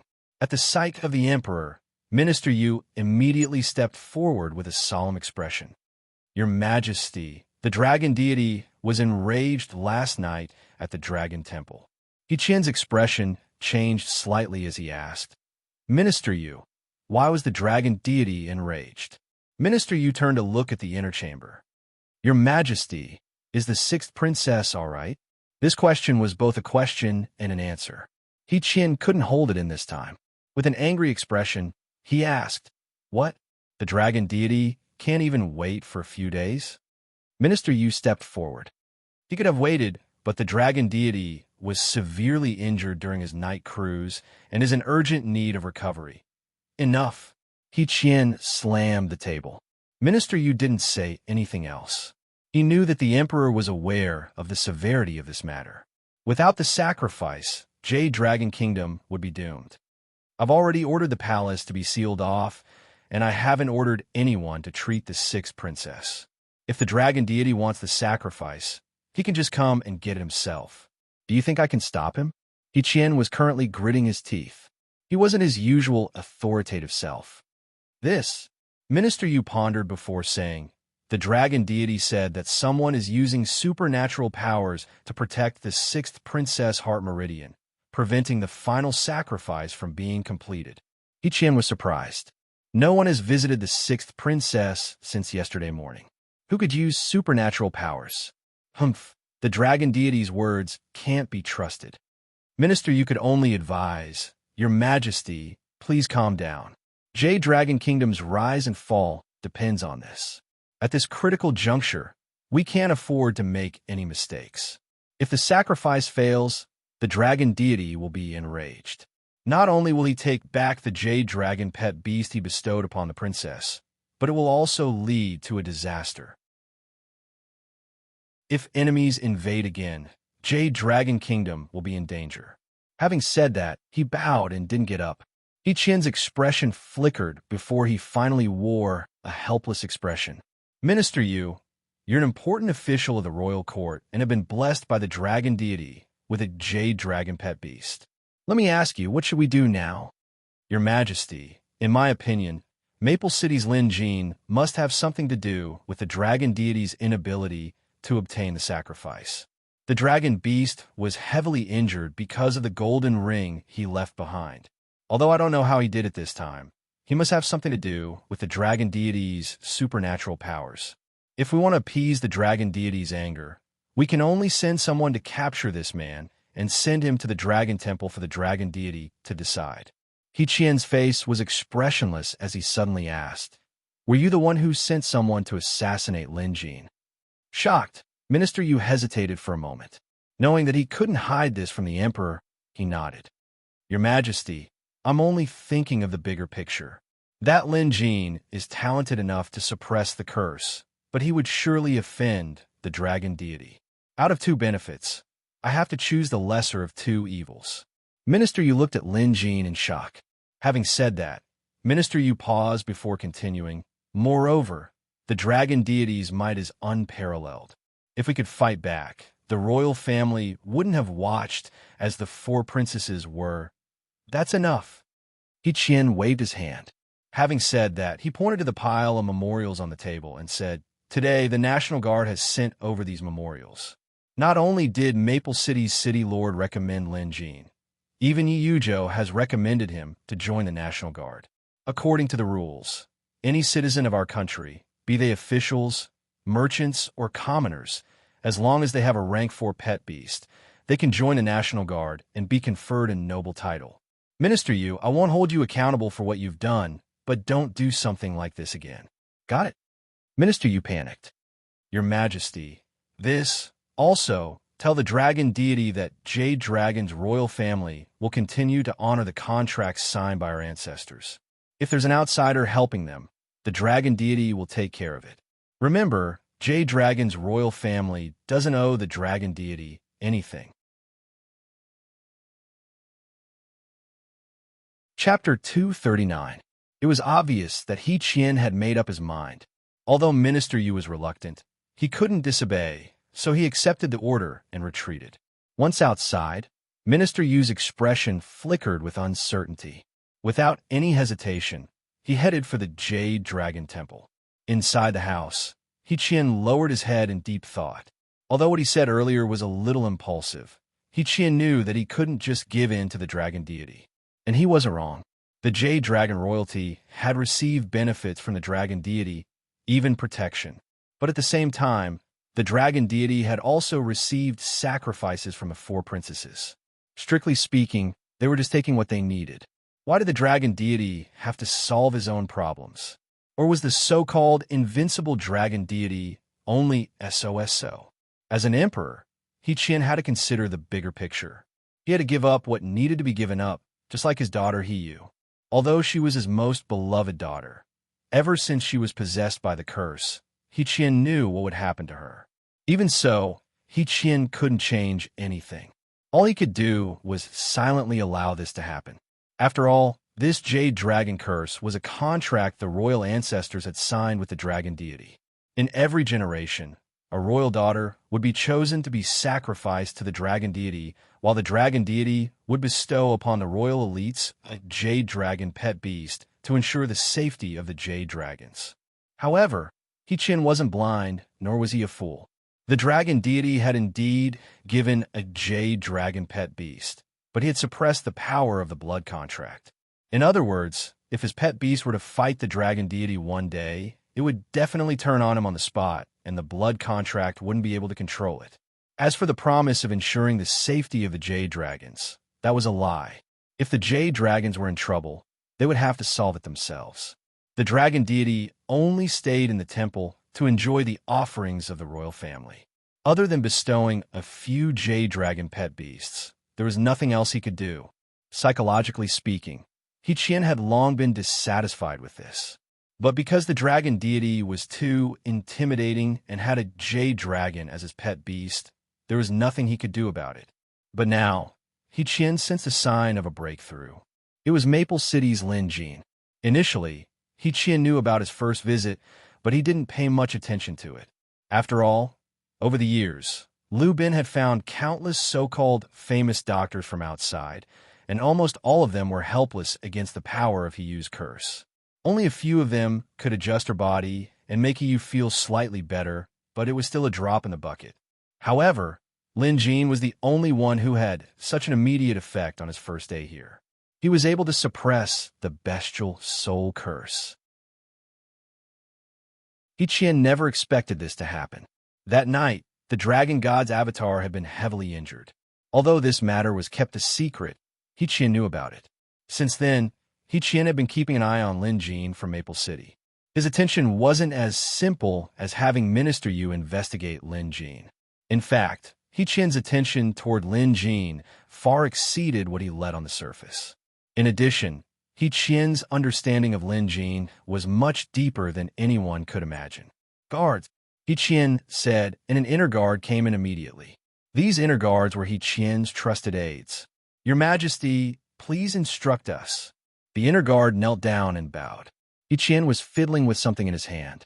Upon closer inspection, one could see that it was the gold ring. "General Lu has been in the imperial prison for the entire night, hasn't he?" Hiqian asked. The inner guard nodded. "Your Majesty, General Lu has smashed all the food that was delivered and didn't sleep for the entire night. He's just worried." "Never mind. The Lu family has contributed greatly to the nation after all. I'll go visit him." Having said that, Hiqian grabbed the gold ring and stood up. "Order the palace guards and the imperial physician to stay here. Without my orders, no one is allowed to set foot in the 6th Princess courtyard. Anyone who disobeys will be killed without mercy." The heavenly prison was right next to the royal palace. It was a place where the royal family members and officials of the imperial court who had committed crimes were imprisoned. Although it was not completely dark, it was still heavily guarded. Just the iron door alone required 3 people to enter and 3 people to exit. Hiqian had come in discreetly, with only a few inner guards following him. Along the way, he headed straight for Lu Bin's cell. At this moment, although Lu Bin was sitting, his heart was already filled with anxiety. He didn't know what was going on outside, but from what he saw of the 6th princess yesterday, he knew that she was in grave danger. To put it bluntly, Lu Bin knew very well that someone who looked like they were about to die probably wouldn't be able to live until nightfall. In other words, the 6th princess might have died last night. This possibility made Lu Bin lose all hope, but there was still a sliver of hope left in his heart. It was the golden needle that Lin Jin gave him yesterday. Back then, Lin Jin had told him that if anything unexpected happened, he had to leave the golden needle somewhere close to the 6th princess. Back then, Lu Bin did as he was told. However, he was curious as to what effect a tiny golden needle could have. Could it save the 6th princess from death? Although it was unbelievable, there was nothing else Lu Bin could do other than pray for it to work. As he waited anxiously without a wink of sleep, Emperor Hiqian arrived. As it was a secret visit, there was no announcement. Lu Bin only noticed Hiqian's arrival when he saw a few inner guards approaching. The person Lu Bin hated the most right now was Emperor Hiqian. At the sight of him, Lu Bin gritted his teeth in anger. One of the inner guards scolded Lu Bin in a low voice, telling him to receive the emperor. Lu Bin ignored him. "All right, stand guard outside. Don't come in without my orders." Hiqian waved his hand, and the inner guards bowed and retreated. Now, only Hiqian and Lu Bin were left. Hiqian knew why Lu Bin was like this. Back when Lu Bin was Jade Dragon Kingdom's great general, he resigned at the height of his fame. Although there were reasons for that, his temper was the main reason. Hence, the first thing Hiqian said was, "Yu isn't dead yet." Sure enough, Lu Bin's expression softened. He couldn't help but ask, "Is my lord awake?" "My lord." Upon hearing this, Hiqian shook his head. "Not yet, but it seems like her life isn't in danger for the time being." Lu Bin panicked again. "Hiqian, if you still think of her as your daughter, then let her live. Let me ask you, is this so-called throne really that important?" Hiqian stood with his hands behind his back and sighed. "Lu Bin, if I had a choice, I'd rather trade the throne for you. But not everything in this world goes according to one's wishes, especially when it comes to being the ruler of a country. It may seem like a glamorous position on the surface, but in reality, it's not an easy one. There are too many things I have no other choice. Having said that, He Qian continued, Lu Bin, you address Yuer as your lord, which means you haven't forgotten Princess Xian's request. Princess Xian once helped you, and from then on, you've been treating her as your lord. Sometimes, you're more like Yuer's father. I'm the one who's not up to the task. After a moment of silence, Lu Bin shook his head.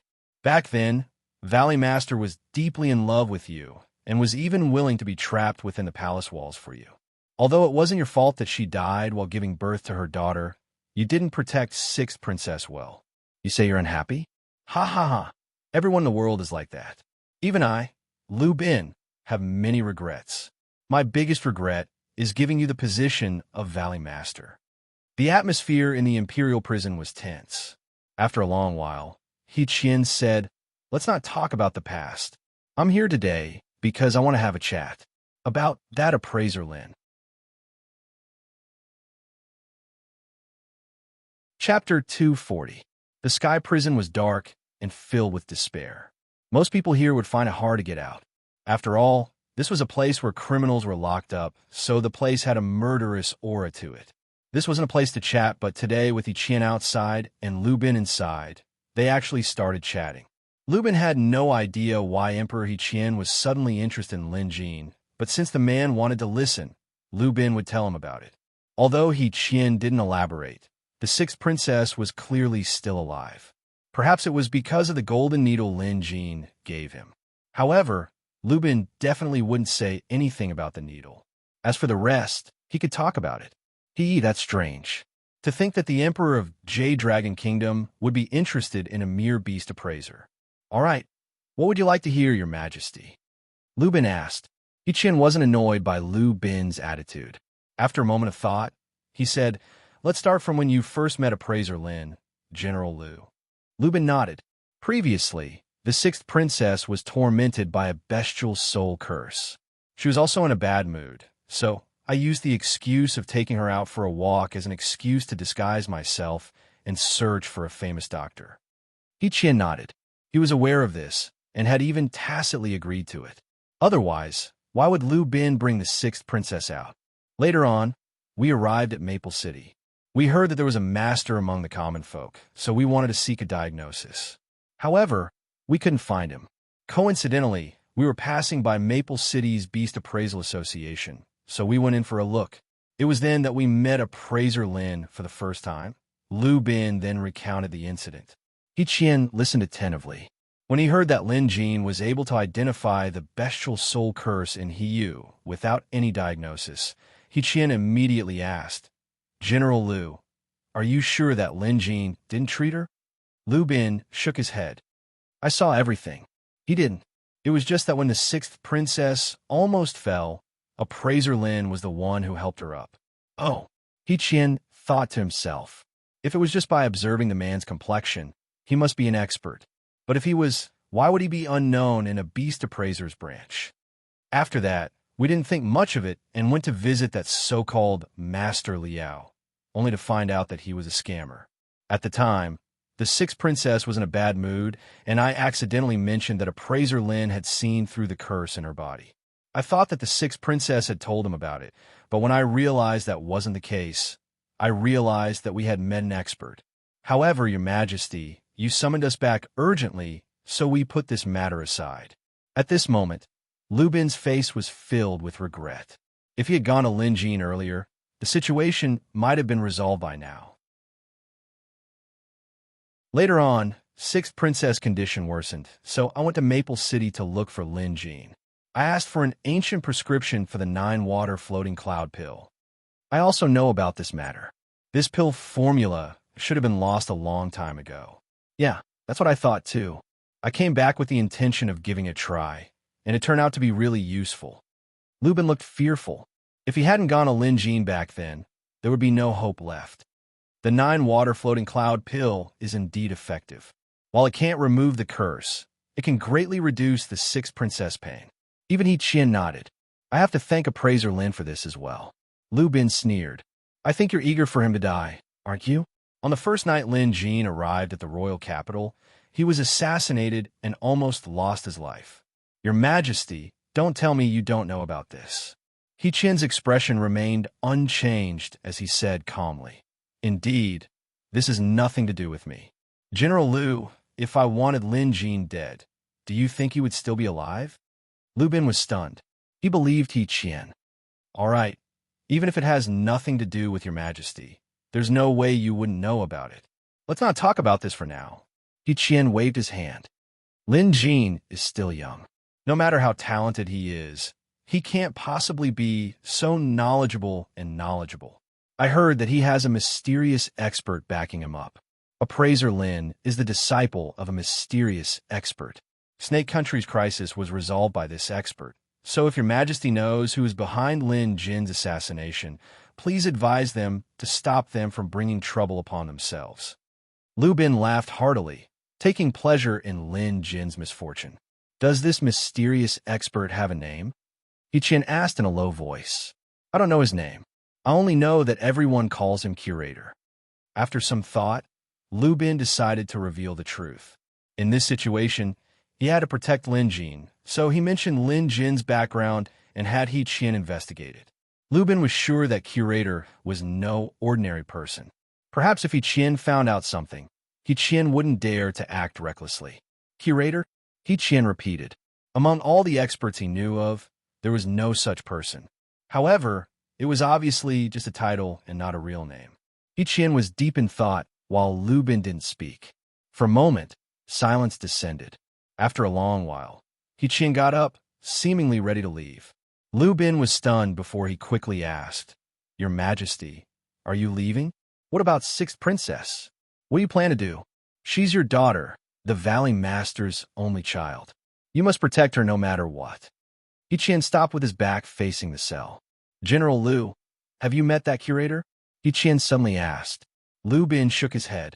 I haven't, but Yi Yuzhou of Maple City has. At the same time, Lu Bin thought to himself that He Qian had met Seventh Princess too, but he wouldn't tell He Qian about this. He Qian nodded and walked out. At the same time, he spoke. General Liu, stay here for the next few days. Perhaps things will turn for the better for you. Lu Bin's heart skipped a beat. He wanted to ask further, but He Qian was already gone. He left. Nightfall. Lin Jin was waiting at He Qian's residence.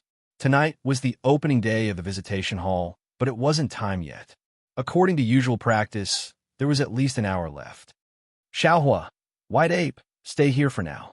If you encounter a strong enemy, don't get entangled and leave, Lin Jin instructed. 2 nights ago, someone had come looking for trouble, so they had to be on guard. However, Lin Jin wasn't afraid.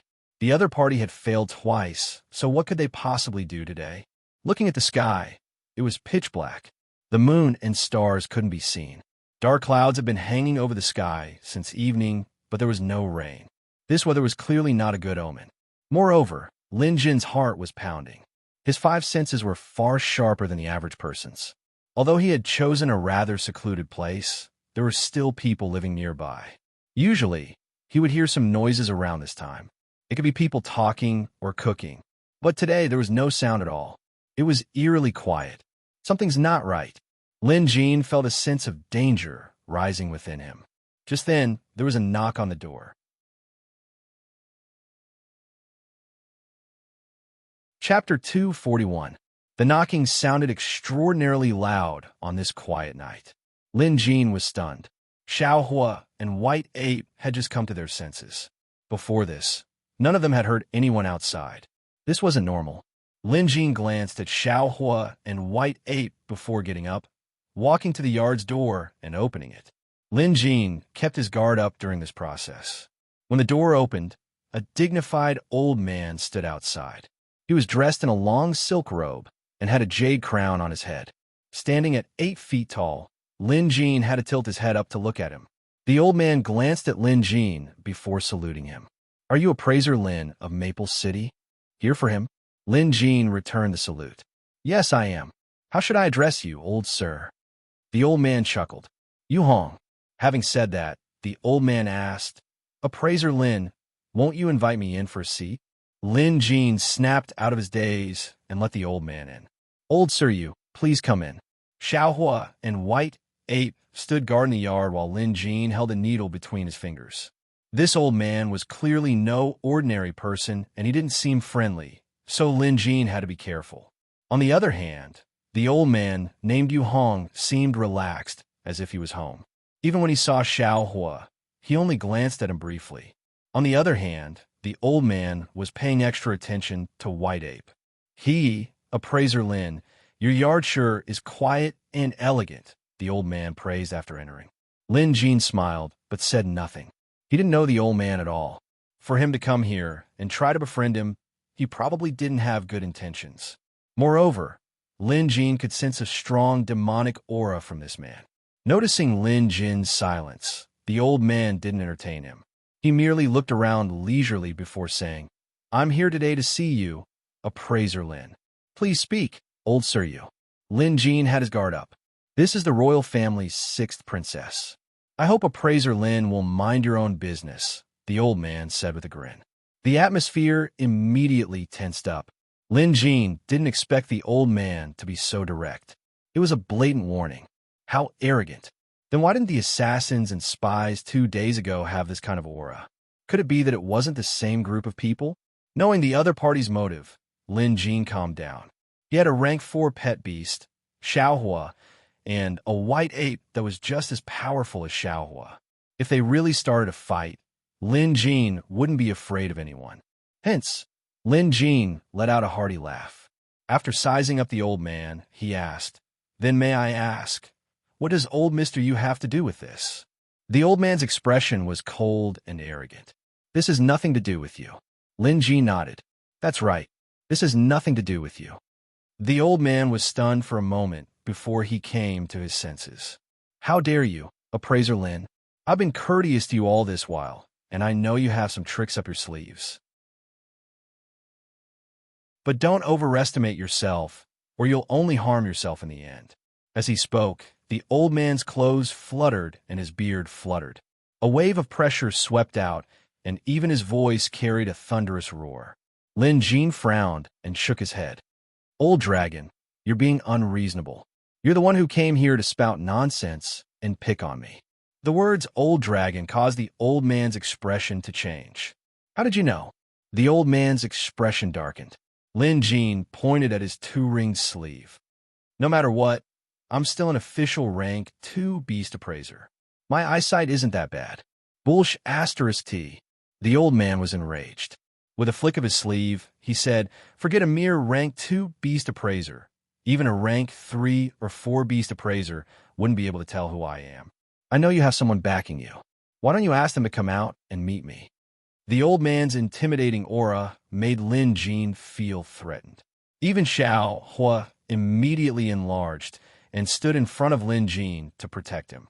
White Ape glared at Lin Jin like a tiger watching its prey. If Lin Jin gave the order or sensed something amiss, he would probably make a move. In fact, Lin Jin was only making a guess. After all, he had sensed the dragon energy on the old man.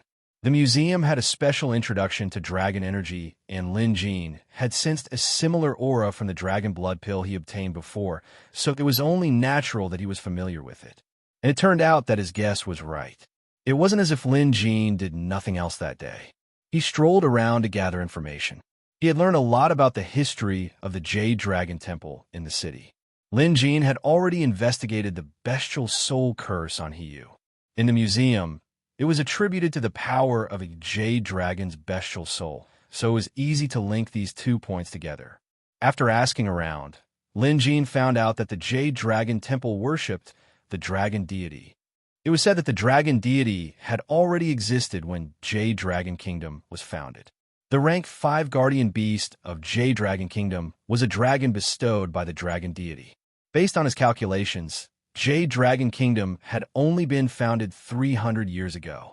If this dragon deity truly existed, it could only be older than that. Of course, to Lin Jin, this so-called dragon deity was just a monster that had been cultivating for a long time. It was just that it had a high cultivation realm. However, if it was a dragon deity worshipped by the Jade Dragon Kingdom's royal family, Why would it plant a curse on a royal lady? Lin Jin couldn't understand this. That curse was clearly robbing the host of vitality. When the host's vitality was at its peak, it would devour them all. Naturally, the host would only end up dead. The power this old dragon unleashed was terrifying. Based on Lin Jin's estimation, it was at least rank 5, maybe even higher. Lin Jin had a feeling that this old dragon's strength might have surpassed rank 5. Beyond rank 5, it might even be rank 6. A rank 6 monster and a dragon at that. That was terrifying. If they were to fight, Xiaohua wouldn't stand chance. Even with White Ape's help, it wouldn't matter. Before Lin Jin could even react, the situation had become so perilous. It was truly unexpected. It would be great if I could touch this old dragon. Everything before was just Lin Jin's conjecture. He couldn't tell how strong this old dragon was on his own, so he could only leave it to the Museum of Deadly Beasts. Just then, the old dragon smirked. If the person behind you isn't coming out, fine, I'll subdue you first. Let's see if he'll come out or not. Having said that, he suddenly attacked. Xiaohua burst into action at once. His body grew in size as flames rose from his body. With a rumble, this flame could probably be seen by the entire royal city. But strangely, this area seemed to be isolated from the rest of the world, as it didn't attract anyone's attention. Lin Jin guessed that this must be the old dragon's doing. Given how powerful the man was, sealing off an area shouldn't be a problem. How dare a mere rank 4 fire wolf act so arrogantly in front of me? Scram! At the sight of Xiaohua pouncing at him, the old dragon smirked. With a swipe of his hand, the shadow of a dragon claw whizzed forward, instantly suppressing the flames on Xiaohua's body. Chapter 242. Nice move. Lin Jin's heart skipped a beat. Just as the dragon was about to grab Xiaohua, Lin Jin flicked his needles. This time, all the coiled wire needles Lin Jin had refined flew out. Half of them pierced the dragon's claw, while the other half pierced the old dragon's body. The needle technique was strange and difficult to master. However, the old dragon had a high cultivation level. He opened his mouth and a gust of cold wind blew away most of the flying needles.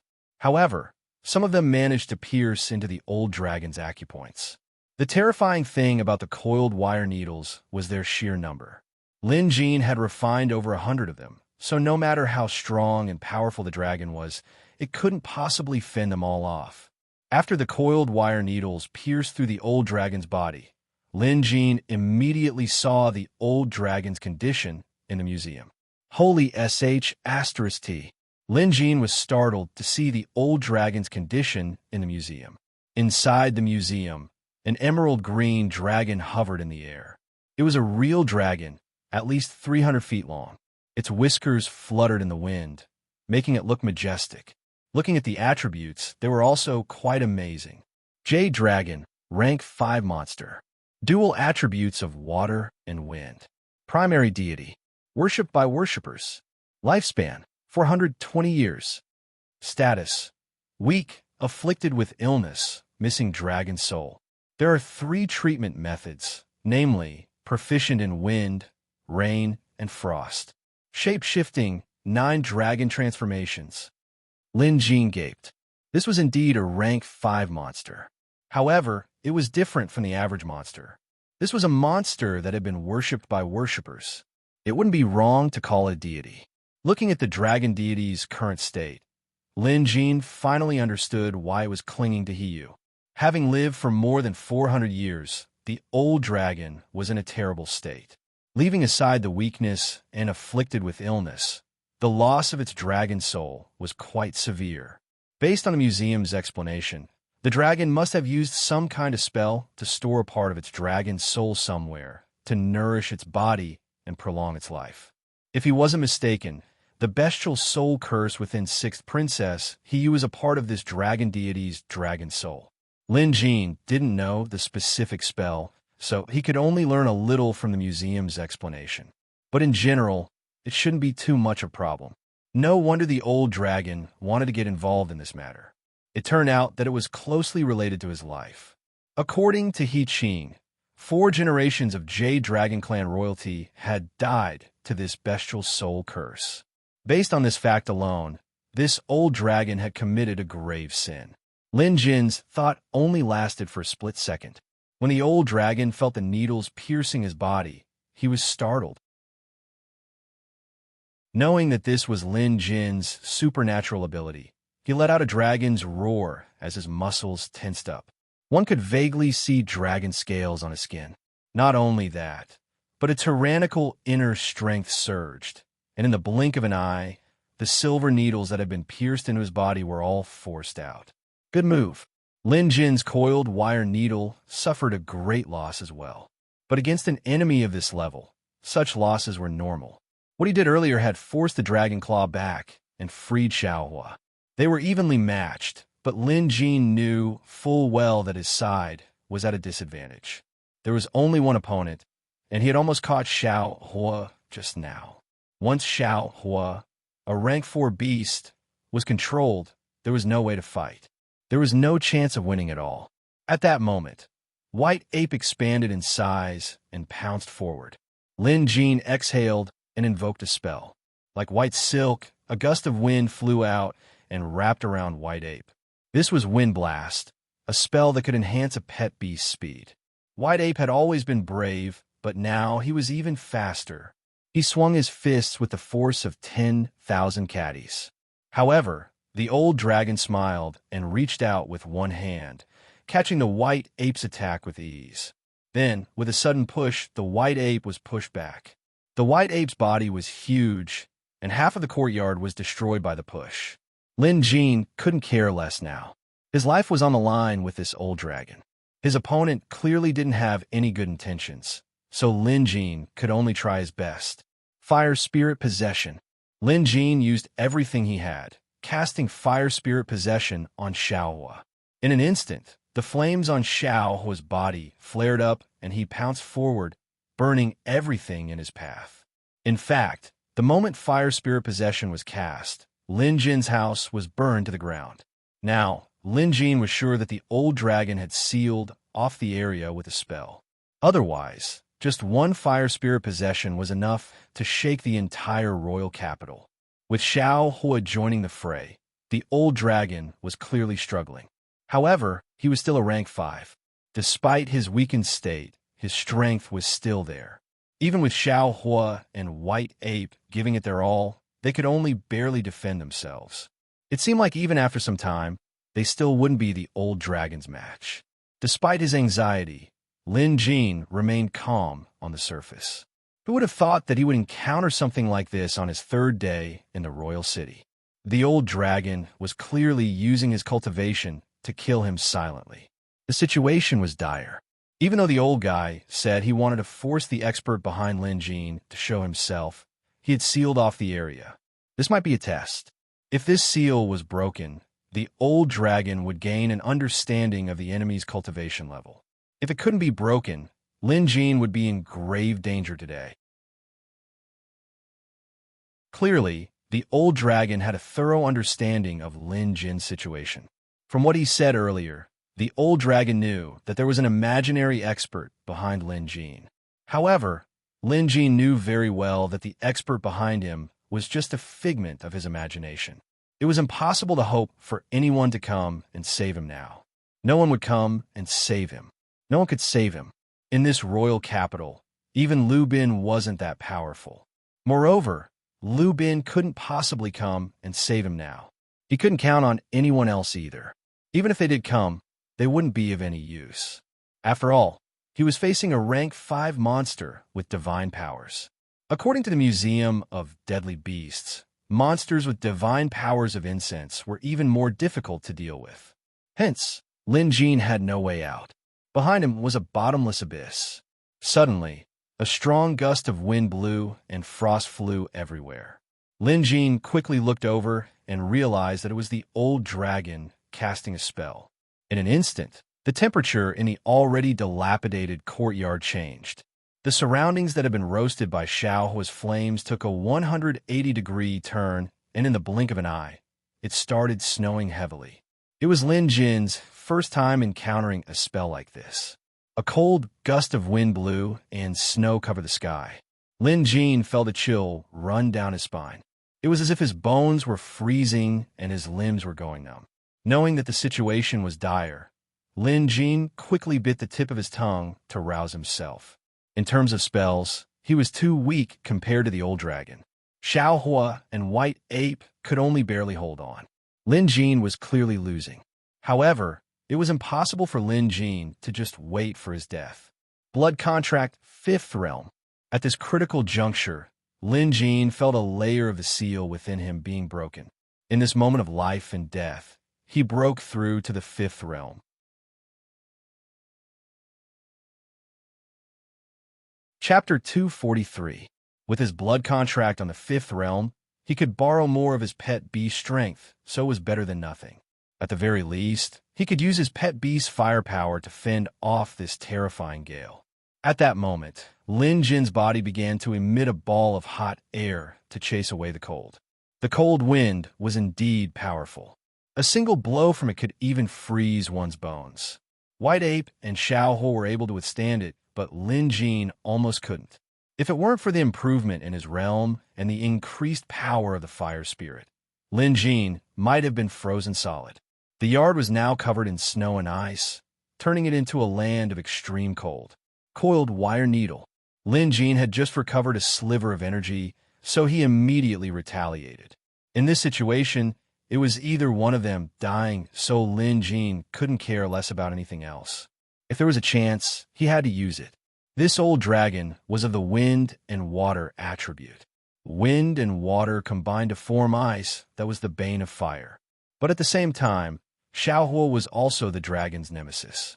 As if sensing Lin Jin's intention, Xiaohua let out a wild roar and the flames on his body flared up again. Even in the cold wind, Xiaohua rose against the wind to attract the old dragon's firepower.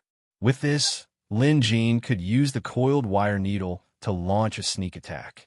This was the only way Lin Jin could think of to win. This time, Lin Jin controlled a coiled wire needle. Once it pierced into the dragon's body, it would immediately disrupt his opponent's veins. It would be best if it pierced through his heart and lungs too. This way, victory would be decided. Lin Jin's ultimate move was to insert the coiled wire needle into the body. Meanwhile, the old dragon had abandoned his human form. Half of his body was now in dragon form, breathing out clouds of smoke as he fought against Xiaohua and White Ape. Lin Jin waited for the right moment, and the coiled wire needle flew out, aiming for the acupoint under the old dragon's armpit. The old dragon reacted quickly. The moment the needle entered his body, he immediately released his internal energy to force it out. Lin Jin quickly increased his spirit energy, and this resulted in a stalemate. This time, Lin Jin was putting his life on the line. He kept reinforcing himself with spirit energy as he fought to outlast the old dragon. Knowing how powerful this needle was, the old dragon defended himself with all his might, preventing the needle from penetrating his body. By now, most of the needles had entered the acupoint under the old dragon's armpit, leaving only a tiny bit outside. They were holding on to this tiny bit. During this time, the old dragon blew a gust of cold wind at Lin Jin several times. This time, the chilling wind was so terrifying that even the slightest touch could freeze one's blood and freeze one's bones. Xiaohua breathed out a gust of scorching wind to shield Lin Jin from the bone-chilling wind. Even so, Lin Jin's body was still stiff and uncomfortable. This was Lin Jin's first time experiencing such torturous torture. But this also meant that he had grasped the other party's weak spot. That coiled wire needle must have posed a great threat to the old dragon. Otherwise, the old dragon would not have been in such a hurry to attack him.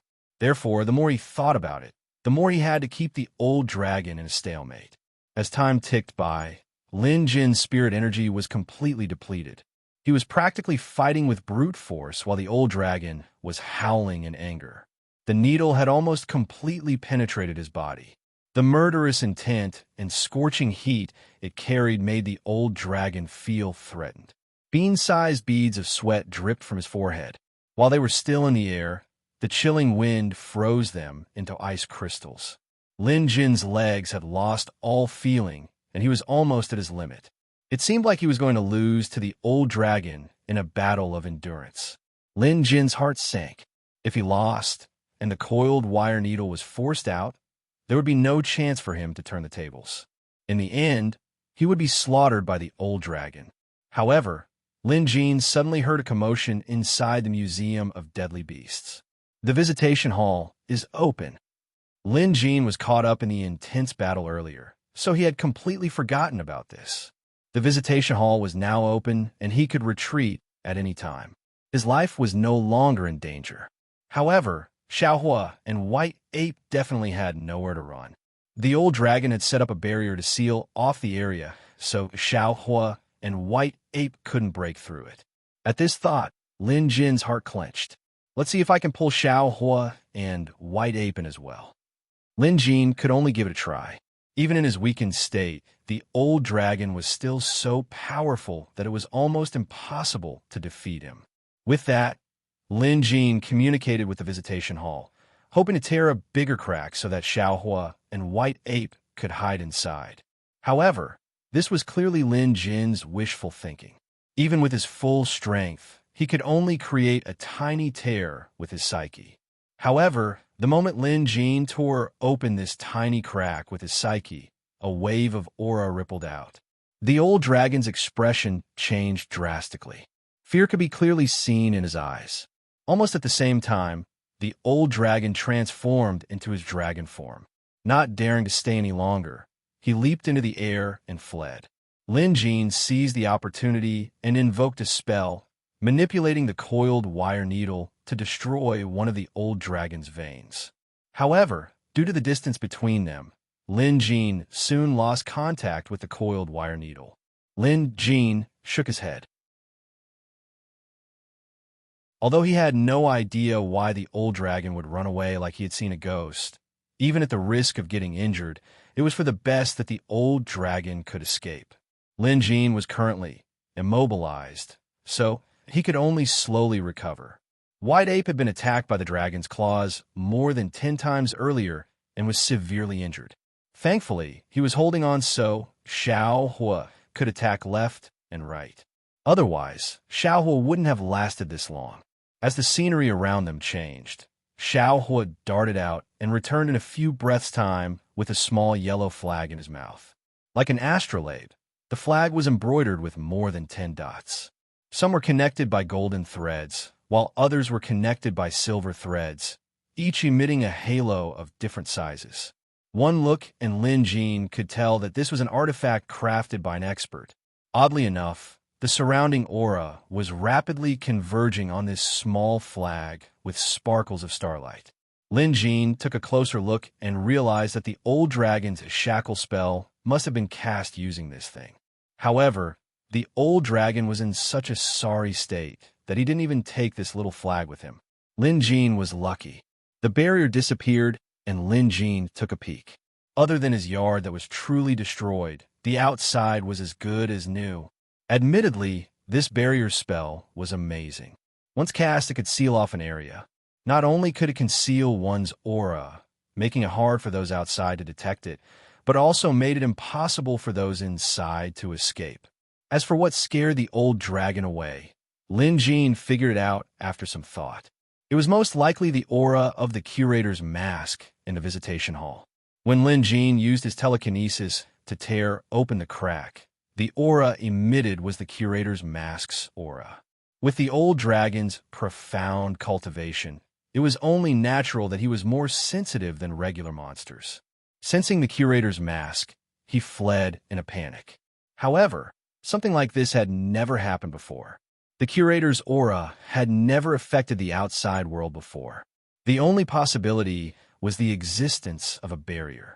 Perhaps this barrier had sealed off the outside world, allowing the curator's aura to leak out. This made Lin Jin think of a possibility. Was it possible that he could create a barrier in the future and put on the curator's mask here?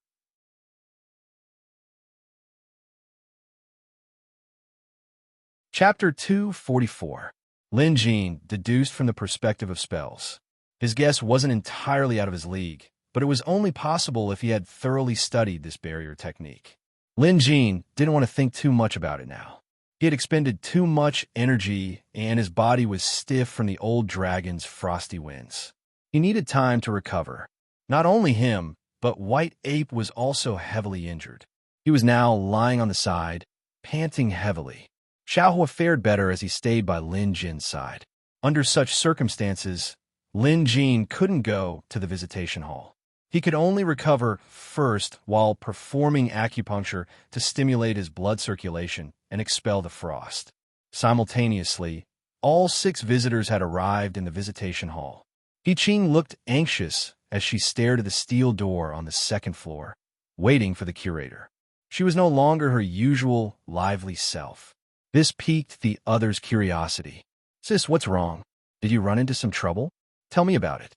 Madame Ghostchild stepped forward with a smile. Thanks to the curator's treatment, her condition had been improving day by day. She was no longer as frightening as before.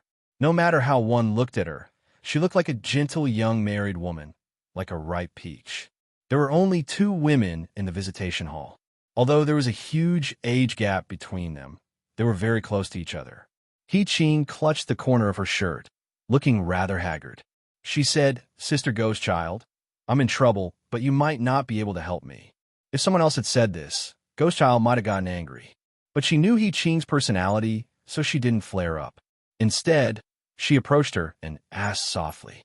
The 2 women were having a private conversation, so no one else could eavesdrop. On the other side, Black Crow chuckled and pulled Yi Yujo to Jiang Ziqi's side. "Old Jiang, the berries you brought last time were delicious and full of spiritual energy.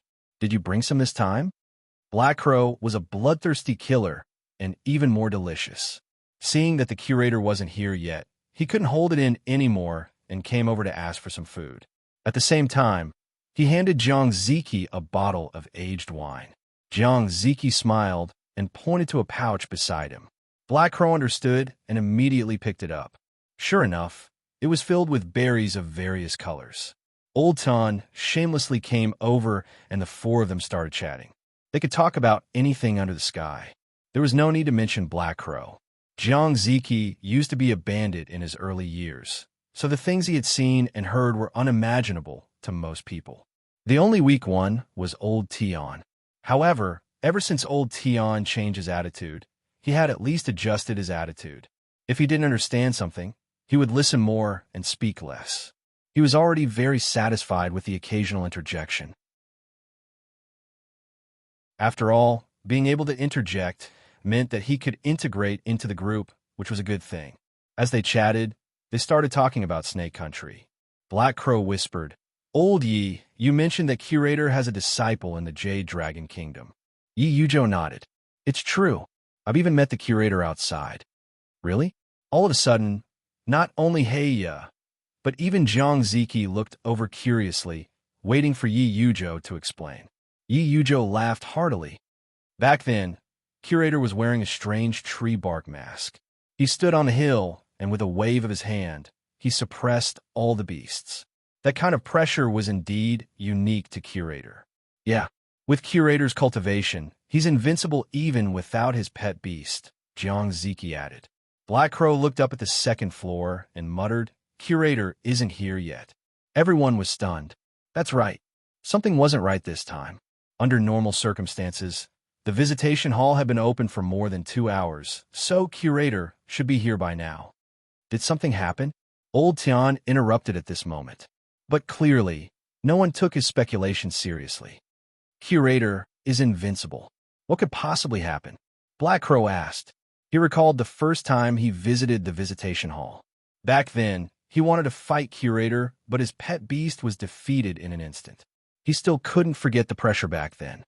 It's fine. We still have plenty of time, so it's fine to wait a little longer. Yi Yujo seemed to have thought of something. He knew that Lin Jin was going to the royal capital with Liu Bin, but he didn't know what Lin Jin was up to. However, if Lin Jin's disciple had gone to the royal capital, Curator might have gone as well. Yi Yujo was deep in thought when He Qing walked over. "Senior Yi." He Qing bowed, hesitant to speak. Yi Yujo could tell that she had something to say, so he walked to the side to talk to her alone. You must be Senior Yi Yujo of Maple City's Friar Association? He Ching went straight to the point. Yi Yujo was startled. However, he had a hunch about He Ching's identity. He nodded before saying, I heard you say that your surname is He, and it's the surname of Jade Dragon Kingdom's royalty. You must be a member of the royal family, right? He Ching nodded. Princess He Ching. Oh, it's you, 7th princess. Yi Yujo saluted. What a coincidence. To think there was a member of the Jade Dragon Kingdom's royal family in the visitation hall. And by the looks of it, she was the first visitor here. He Ching suddenly said, I've met Curator's disciple. Yi Yujo's heart skipped a beat. He knew that He Ching was talking about Lin Jin. He Ching told him about what happened after Lin Jin entered the royal capital. Ghost Child came over and stood beside her, but she didn't say a word. I met Appraiser Lin the other day.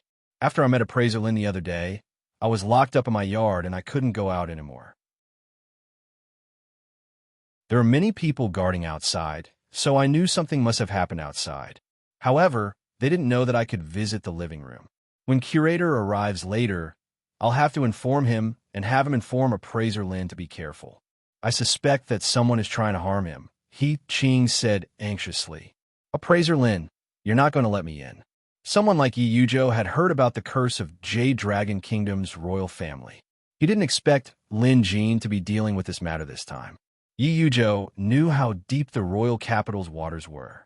Several of the royal family's princesses had died prematurely because of this curse. If it was easy to solve, how could the Jade Dragon Kingdom's power not have allowed it to drag on until now? Either the enemy was too strong for them to handle, or they were entangled with deep-rooted interests. At the very least, they were forced to do so. Regardless of the reason, the royal family's curse wasn't something that could be easily solved. Could it be that Curator was late today because of this? Yi Yujo guessed. If that was the case, this would be troublesome. If Curator spoke up, should Yi Yujo get involved? For a moment, Yi Yujo fell into deep thought. Just then, the steel door to the second floor was finally pushed open.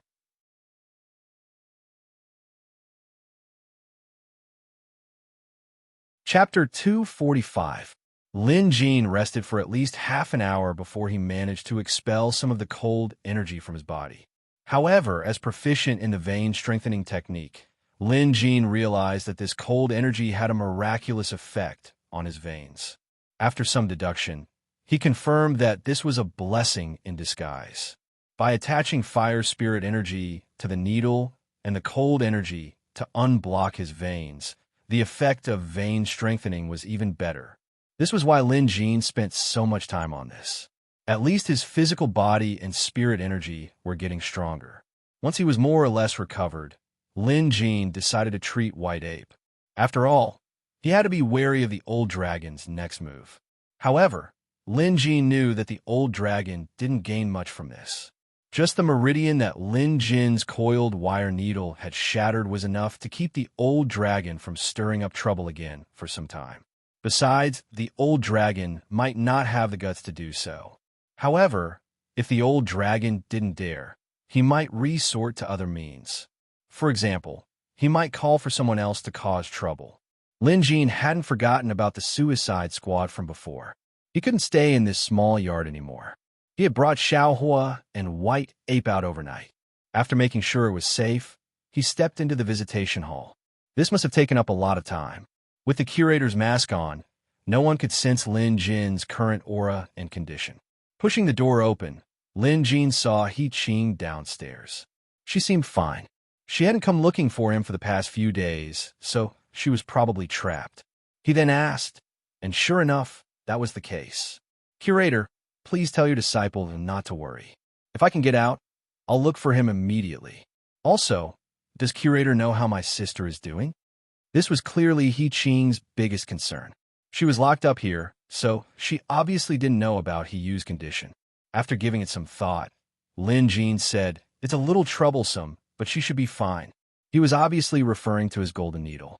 With his psyche imbued on the needle, as long as he wasn't too far away, he could sense He Yu's condition. Although He Yu was weak and unconscious, Her life wasn't in danger. As long as she had the golden needle protecting her heart, she would be fine.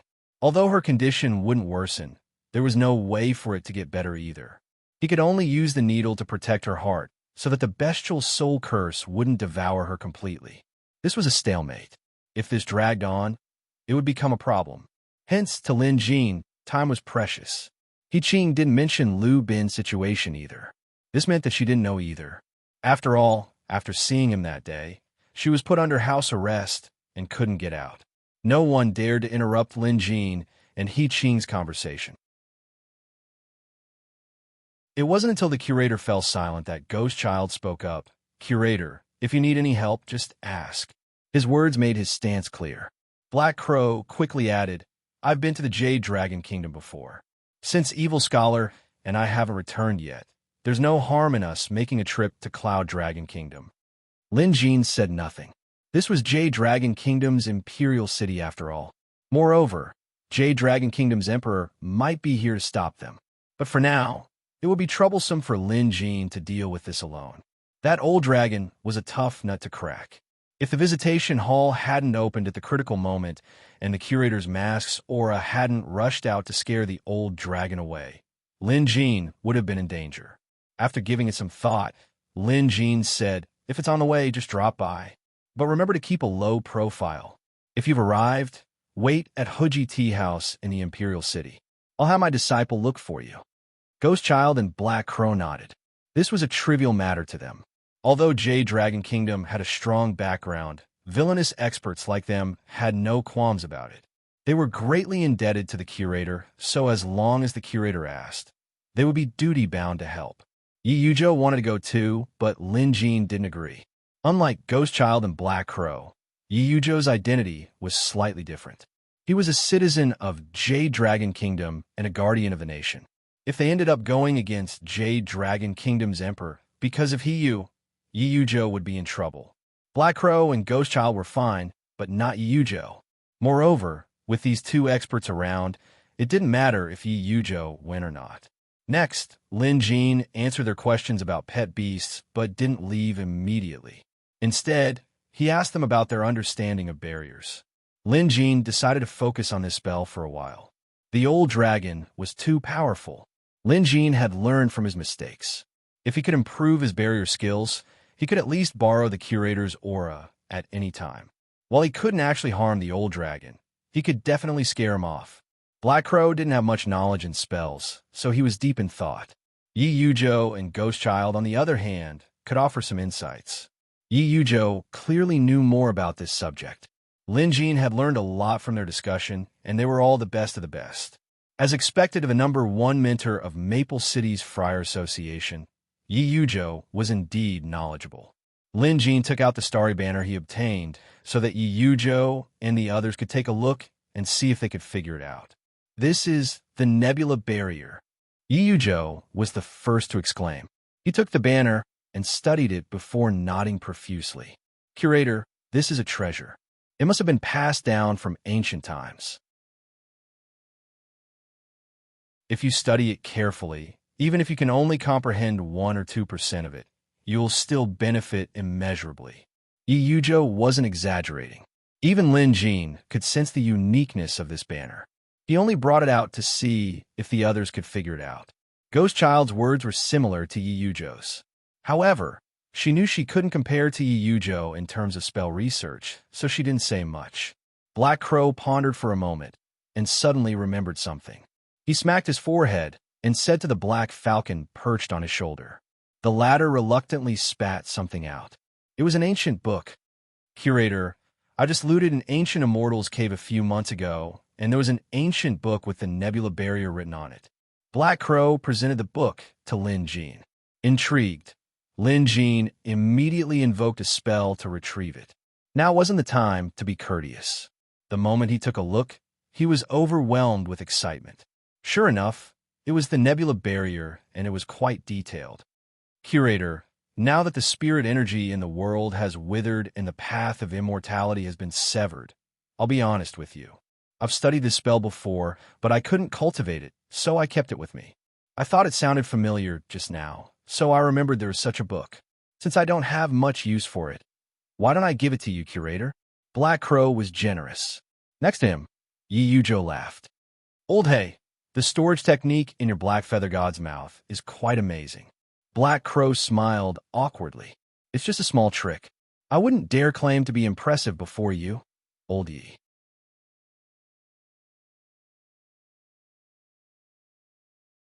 Chapter 246. Black Crow wasn't being humble. Among everyone here, in terms of knowledge and understanding of spells, Yi Yujo was undoubtedly the best. There was no doubt about that. Yi Yujo quickly waved his hand. Curator is still here. Don't say that. Black Crow laughed. Lin Jin didn't pay attention to what they were talking about. All his attention was on the nebula barrier. Indeed, according to what Black Crow said, almost no cultivator could cultivate this ancient spell because it required too much spiritual chi and realm. However, there was always more than one way to learn spells. Didn't that old dragon just cast it? What the other party used was not his own ability, but the little flag. It was the same to cast a spell with the help of an artifact. However, this required time to comprehend. Lin Jin asked the visitors, and after making sure there were no problems, he told He Qing not to worry. Right now, He Qing couldn't be of any help. This was a grudge between Lin Jin and the old dragon, and it had escalated to a personal grudge. No one would be able to tolerate the old dragon coming here to kill them. Anyway, Lin Jin definitely couldn't tolerate it. White Ape's severe injuries were one of the reasons. Lin Jin was extremely protective of his people, and he had to get his revenge. Also, He Yu's bestial soul curse was hard to control. If Lin Jin had sealed it on He Yu's pinky and pierced it with his golden needles, he was confident he could break the curse. But now, the curse was retaliating, and it had penetrated deep into her bones. Even if Lin Jin were to see He Yu right now, he might not be able to save her. However, it wasn't as if there was no solution. Killing the culprit behind the curse, the old dragon, was the simplest and most direct way to resolve the curse. However, dealing with this rank 5 dragon was difficult. Even if Black Crow and Ghost Child came back to help, they might not be the old dragon's match. To forge iron, one must be strong, Lin Jin mumbled inwardly. Then, he bade farewell to the visitors before opening the door and exiting. Lin Jin didn't leave the visitation hall entirely. Instead, he sat cross-legged outside the door and began studying the flag and the nebula barrier. As long as Lin Jin didn't leave this place, he could stay here for several more hours. Seeing the curator come and go in a hurry, everyone in the visitation hall understood that this was no trivial matter. Black Crow and Ghost Child didn't waste any time. They cupped their fists and bid farewell to the others before pushing the door open and leaving. They had to rush to the Jade Dragon Kingdom as soon as possible. After all, the curator had summoned them, so they had to be careful. Perhaps this time, not only would they be able to meet the curator, but they might even receive his guidance. The others did not leave immediately. He Qing had been under house arrest for the past 2 days and was already feeling suffocated. At this time, she needed someone to talk to. Jiang Ziki did not leave immediately either. Yi Yujo naturally had many things he wanted to talk to He Qing about. Even old Tian was listening by the side. Although this matter had nothing to do with him, and the Jade Dragon Kingdom was far from where he was, he knew he had to use this opportunity to get closer to everyone. This way, they might be able to help him in the future. Especially now that he knew that this delicate young lady was a royal princess of Jade Dragon Kingdom. He became even more attentive towards her. He didn't know how to fight for others, but he could chat with them and help them solve their problems. Jade Dragon City, the sun had just risen. There were always people who woke up early. Some are merchants, some are hawkers, and some are carriage drivers. Some of them passed by the yard Lin Jin rented and saw the destruction. What was even more unbelievable was that the damage within the yard's walls was severe. The house had collapsed and the walls were cracked. Not only were there traces of fire, but there was also snow and ice. It was as if this place had experienced fire and frost overnight, the transition between summer and winter. Afraid to enter, they quickly went to report the matter to the authorities. However, not long after they left, several groups of people came to investigate. The first group was dressed in black with fierce expressions. Upon entering the yard, they looked around. After confirming that there was no one around, they left immediately, heading toward the Jade Dragon Temple. Soon, the second group arrived. They also looked around before heading toward the palace. The government officials were the third to arrive. Naturally, they were here to investigate the scene and try to figure out what had happened here. The officials naturally immediately found out who the owner of this small courtyard belonged to. After finding the owner, they inquired and found out that this place had just been rented to an outsider the day before yesterday. In the end, this incident happened. It was obvious that the owner was bawling his eyes out at the sight of the destroyed yard. However, if someone was renting a place, they would usually leave something behind. The authorities soon found out that Maple City's Lin Jin was the one who rented this place. Zhang Mengliang, the royal capital's government official, looked helpless. There was even a hint of apprehension on his face. Why is it appraiser Lin again? Zhang Mengliang didn't know what to say. He had sent someone to investigate the scene, and it was obvious that an expert had gone looking for trouble. Forget it, this should be the third time. The first two times, it was appraiser Lin who came to report to the authorities. But for the third time, appraiser Lin was nowhere to be found. Could something have happened to him? Or was he killed by someone? Appraiser Lin was General Lu's good friend. If this incident wasn't handled properly, it could lead to a disaster. That was why it was difficult to be an official in the capital. Zhang Mengliang was now in the same situation. No matter what, let's find appraiser Lin first. Remember, if he's alive, I want to see him. If he's dead, I want to see his corpse. Zhang Mengliang instructed the constables. Naturally, he didn't dare to take responsibility for this, so he quickly reported it to his superiors. After all, if he couldn't do it, he wouldn't be the only one suffering. Inside the palace, Emperor He Qian listened to the report from the eunuch in charge. His expression was inscrutable.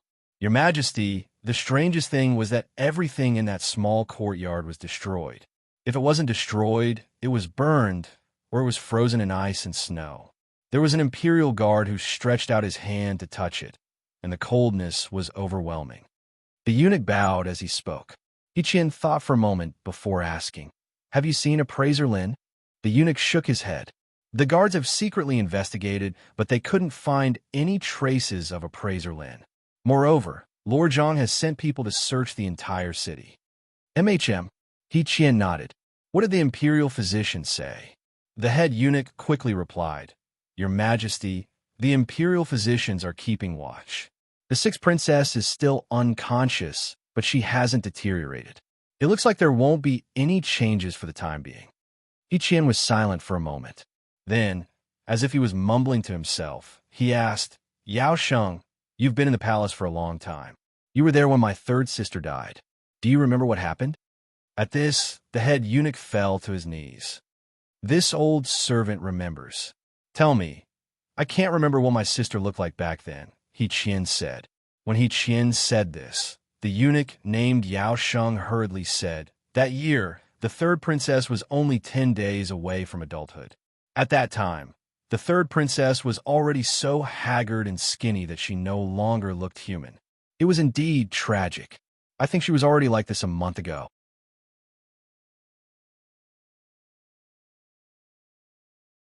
Chapter 247. He Qian nodded, a pained expression on his face as he recalled the past.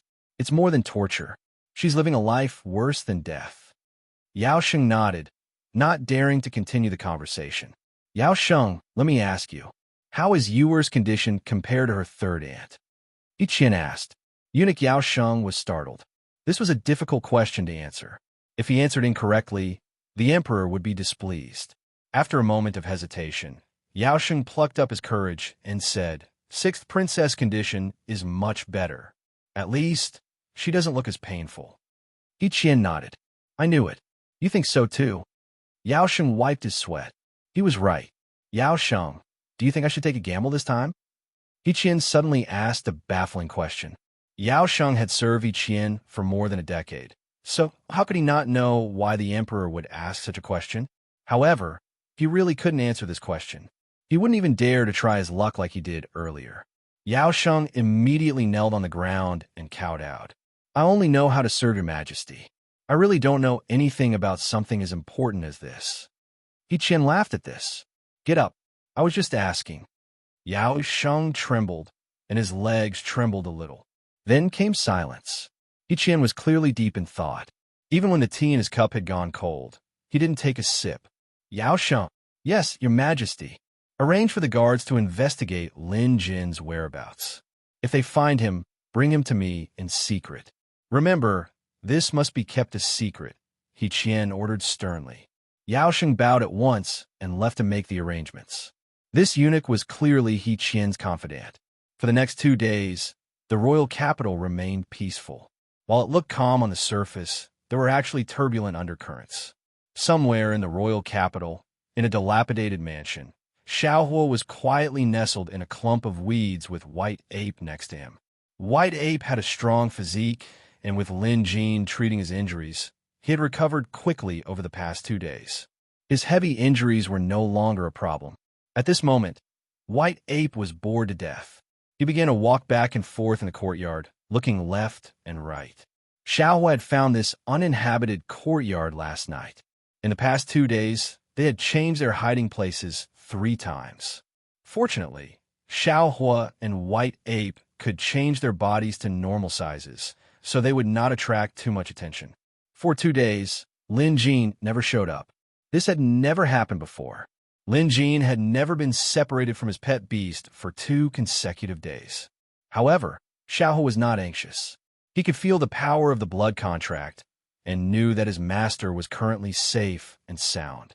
At this time, White Ape went to the back of the house and suddenly saw a big date on the ground in front of him.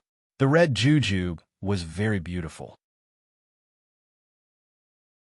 White Ape immediately stepped forward to examine it. After confirming that there were no problems, he picked it up and was about to put it in his mouth. However, when he thought of Xiaohua, White Ape suddenly hesitated. Should it eat it or share it with Xiaohua? Obviously, this was a big problem for the White Ape, so much so that it could not make up its mind. Just then, there was a clatter in front of him as another date fell. White Ape could clearly see that this date had been thrown in from outside the courtyard. Being extremely intelligent, White Ape knew that someone was luring him, so he immediately went on guard. The person outside probably realized that White Ape wasn't fooled, so he poked his head out and waved at White Ape. "Brother Ape, look over here." He spoke very softly, afraid that he would startle Xiaohua, who was sleeping soundly in the front yard. White Ape frowned as he stared at the monkey-like person outside the yard. He looked rather familiar. Sure. The person made a shushing gesture before flipping over the wall. His movements were nimble and nimble. This time, White Ape could clearly see that this person had a tail behind him. White Ape's eyes lit up. "Brother Ape, come with me." The monkey demon whispered before immediately flipping over the wall, clearly afraid of disturbing Xiaohua, who was in the yard. White Ape hesitated for a moment, but he could sense that the monkey demon had no ill intentions. Perhaps he was also an ape. So, out of curiosity, he also flipped over the wall and followed the monkey demon. Yes, Brother Ape, you made me look for you for the past few days. Coincidentally, Master and I were resting nearby when we sensed your aura. That's why we came over to take a look. Indeed, you're here. The monkey demon was very enthusiastic. White Ape could not speak at the moment, but he could understand what others were saying. At this moment, he pointed at his throat and waved his hand. The monkey demon chuckled. "I know. Brother Ape, you haven't cultivated the human language and can't speak yet. It's fine. Accompany me to see Master later. If you follow us in the future, I guarantee that you'll be able to speak human language within a year." At this moment, White Ape stopped. He turned his head to look at the courtyard from before, a little hesitant. In terms of craftiness, the monkey demon was clearly better at it. He said, "Brother Ape, you're an ape and I'm a monkey. We're family. Don't worry, I won't harm you. Master and I can even help you." Upon hearing this, White Ape was a little tempted. Now that Master Lin was not around, only he and Xiaohua were left. Although Master Lin had instructed them to hide in the capital and wait for his return before he left, White Ape could not help but feel anxious after not seeing Master Lin return for 2 days. he saw that the monkey demon seemed to have some ability. Moreover, he had a master and did not have any ill intentions. Perhaps he could rope him in as a helper. At this thought, White Ape nodded. The monkey demon was overjoyed. He led the way, chatting and joking. However, he was the only one talking to himself. Fortunately, he said that the place they were resting at was not far. Indeed, after circling around, they arrived at another dilapidated and uninhabited courtyard. This place was clearly more dilapidated. There was a huge tree in the courtyard, and an old Taoist was sitting under it. There was roasted chicken and aged wine in front of the old Taoist. He was pouring himself a cup of wine and looked rather at ease. "Master," the monkey demon jumped in from outside the courtyard. At this moment, he was no longer walking with a straight back like a human. He was now bent over and scratching his ears and cheeks. It was obvious that he had been holding it in. "You mischievous monkey. You went out to stir up trouble again, didn't you? How many times have I told you that Jade Dragon City is a place with crouching tigers and hidden dragons? It's no small matter. You must be careful." The old Taoist reprimanded him. At the same time, he quickly hid the roasted chicken and aged wine behind him. His actions were so swift that it left one speechless. However, the monkey demon had a sharp nose and was already drooling. "Master, is there food? I can smell it. It's roasted chicken from the Tion family's roasted chicken shop and aged wine from Fuyue restaurant," the monkey demon said as he licked his lips. "Shoo, shoo, shoo. Most of the food I brought back last time went into your tummy, you mischievous monkey. No matter what, I'll have to eat my fill before it's your turn," the old Taoist scolded. Suddenly, he was stunned when he saw a white ape jumping in behind him. One look and the old Taoist's expression changed.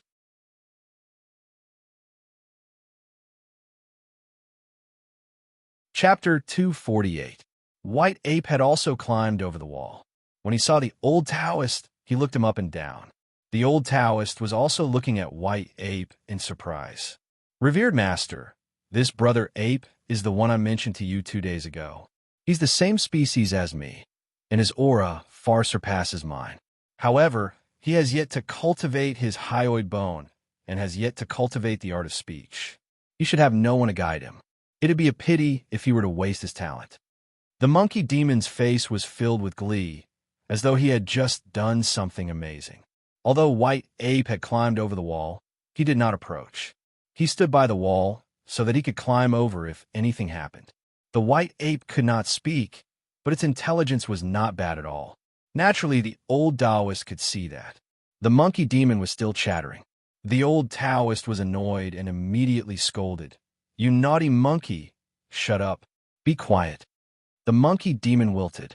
At this time, the old Taoist looked at the White Ape from head to toe. His heart skipped a beat as he said, "The demonic aura is restrained and pure. It contains light and spirit. Amazing, amazing. May I ask who your master is?" After saying that, the old Taoist looked around guiltily, not knowing what he was guarding against.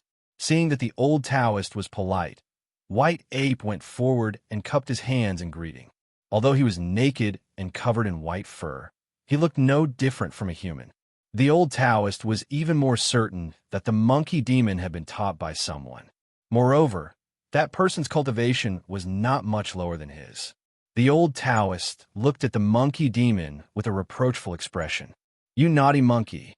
How can you kidnap someone's disciple? I'll punish you later." The monkey demon looked aggrieved. "Master, I'm being wronged. This brother ape doesn't even know how to speak. He's just gifted. Moreover, there's only a young man by his side. There's no expert by his side. I felt sorry for him, so..." The old Taoist frowned and scolded, "How dare you talk back?" Perhaps seeing that the old Taoist was really angry, the monkey demon did not dare to say another word. The old Taoist coughed and looked around. He suddenly said, "Wu Qian of Mount Tiana's Cloud sect greets you. Fellow Taoist, please show yourself." His voice was not loud, but it echoed. It was enough to show that he was skilled. However, the old Taoist move left the monkey demon and White Ape dumbfounded. The two demonic beasts stood rooted to the ground and looked at the old Taoist in confusion. The White Ape could not speak, and the monkey demon could not speak. The two demonic beasts were very intelligent and intelligent.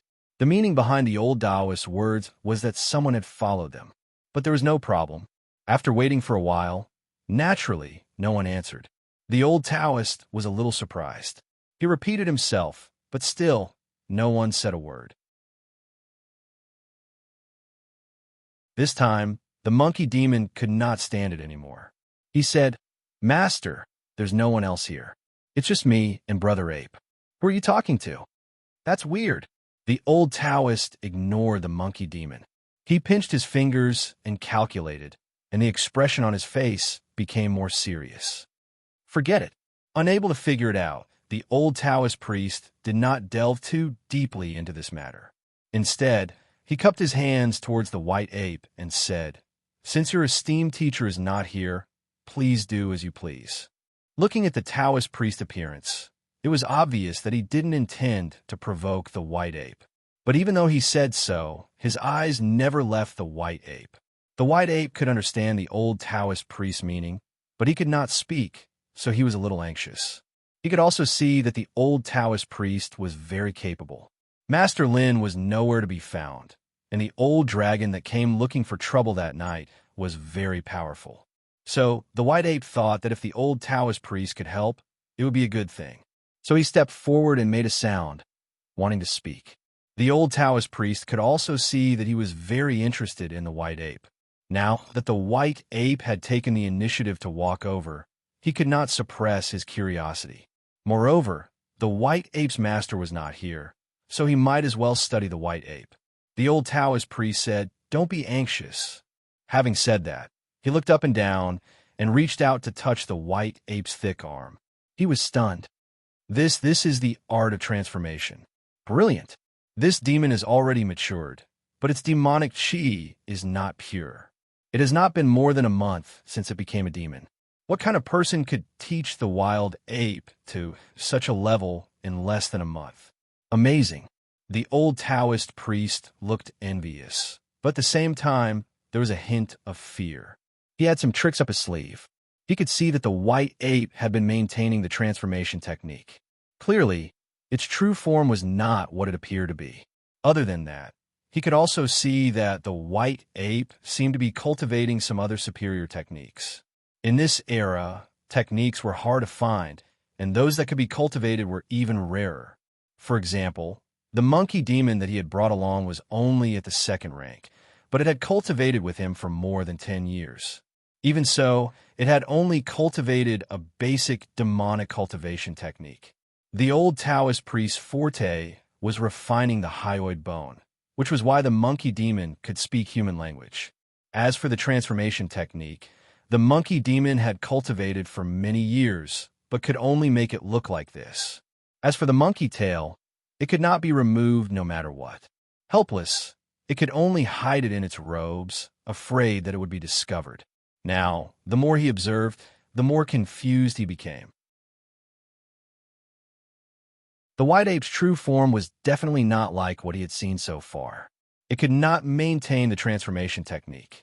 At least, the old Taoist priest could not do it. Moreover, the white ape beast species seemed to only exist in the grassy continent. It was huge and extremely difficult to tame. The grassy continent white ape was huge and powerful, but lacked sentience. It was extremely difficult to cultivate a grassy continent beast into a monster. But the white ape before him had clearly become a monster. More importantly, its sentience was not bad at all. The old Taoist was suddenly tempted. To him, the path of blood contracts did not hold much meaning. It was only to borrow the strength of a pet beast to strengthen oneself. To him, it was not a great path.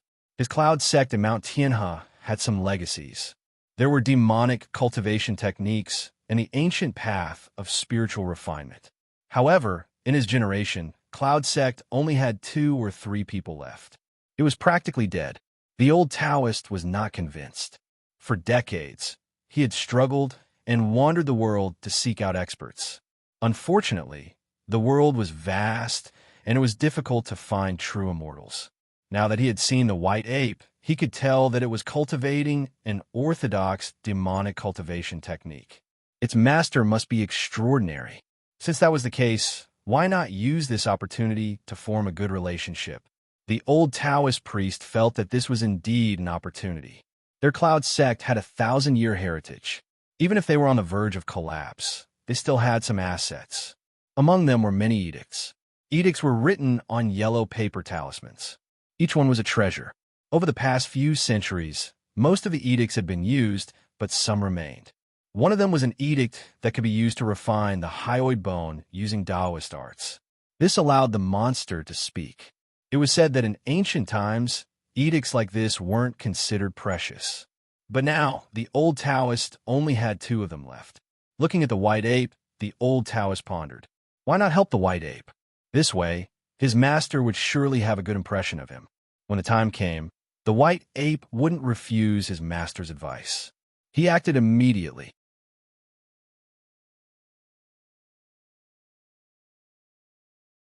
Chapter 249. The old Taoist was not a petty person. He had traveled the world over the years and experienced the mortal world. His personality was already carefree. Even if he did not gain anything in the end, it was fate that he had met this white ape. When fate had come, even if he gave the other party some benefits, what was wrong with that? The old Taoist took out the edict talisman.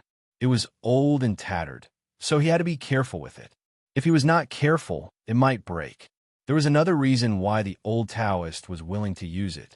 This thing could not be kept for long. There were a few that he did not have time to use before losing their effectiveness or the talisman was damaged. These 2 were obviously going to break soon. He might as well find an opportunity to use them. At least it was better than throwing them away. At this thought, the old Taoist made a hand seal and said to the white ape, "White ape, oh white ape, you are quite lucky to have met me. Today, I will give you a great opportunity."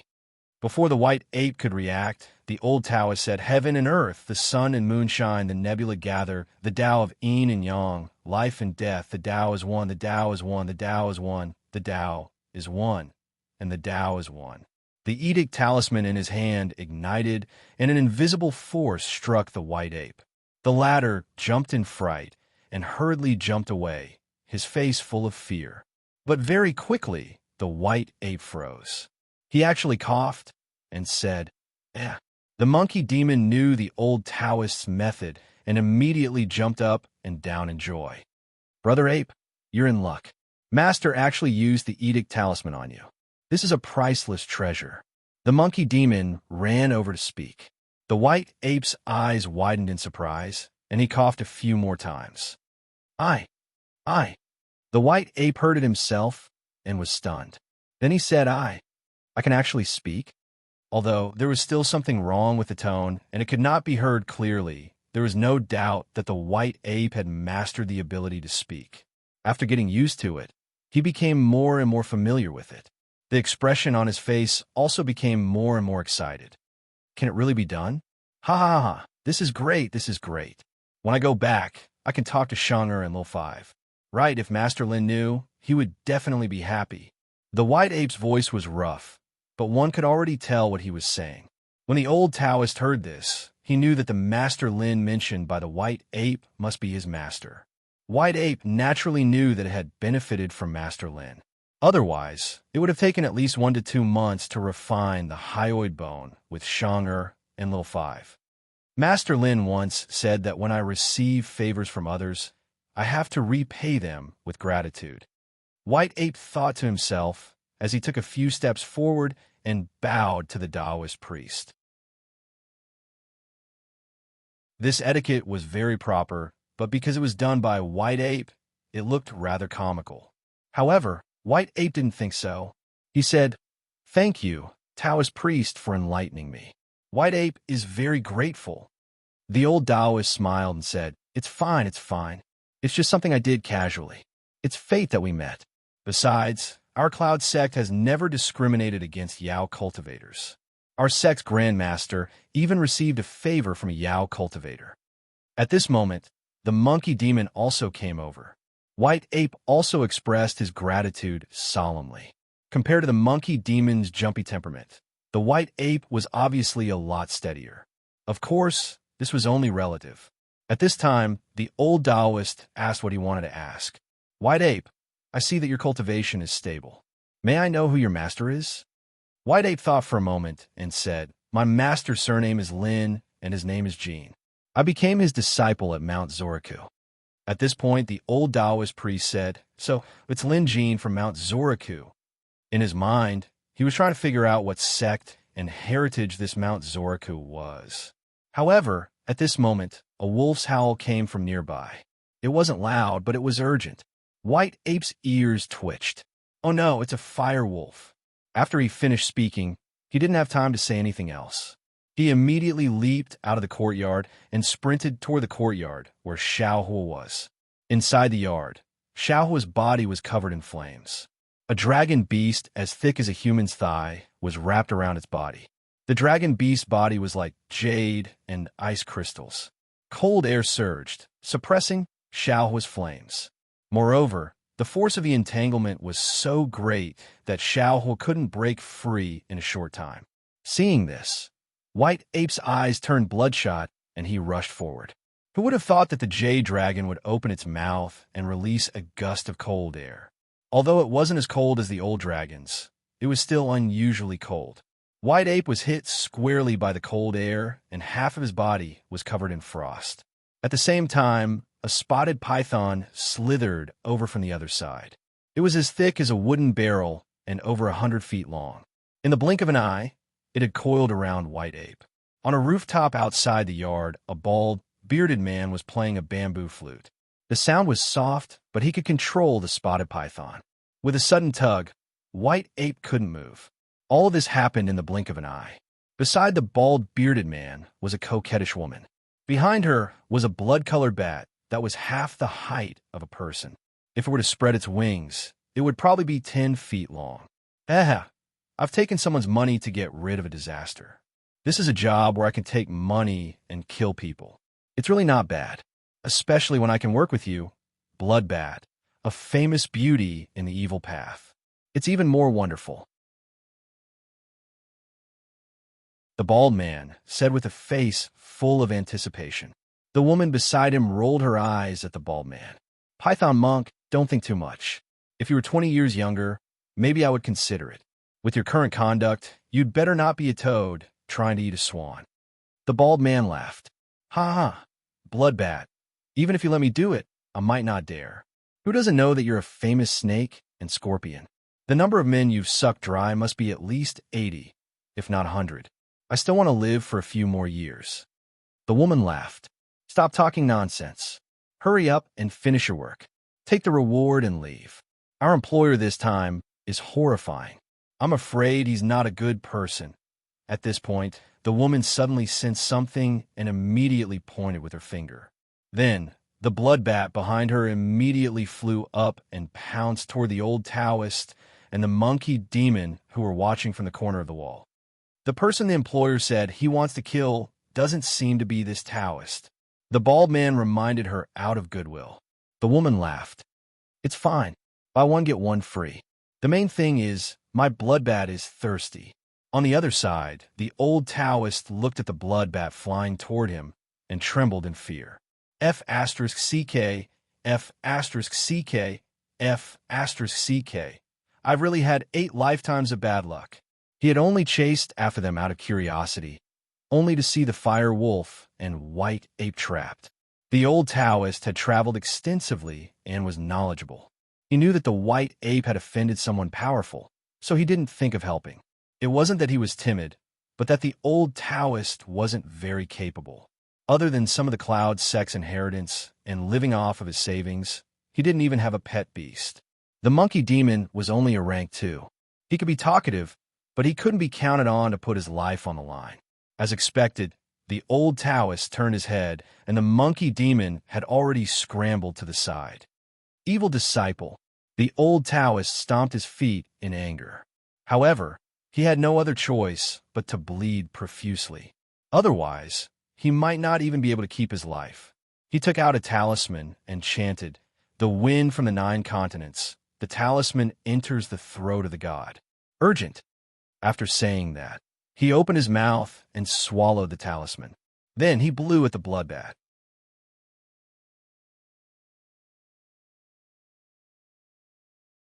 Chapter 250.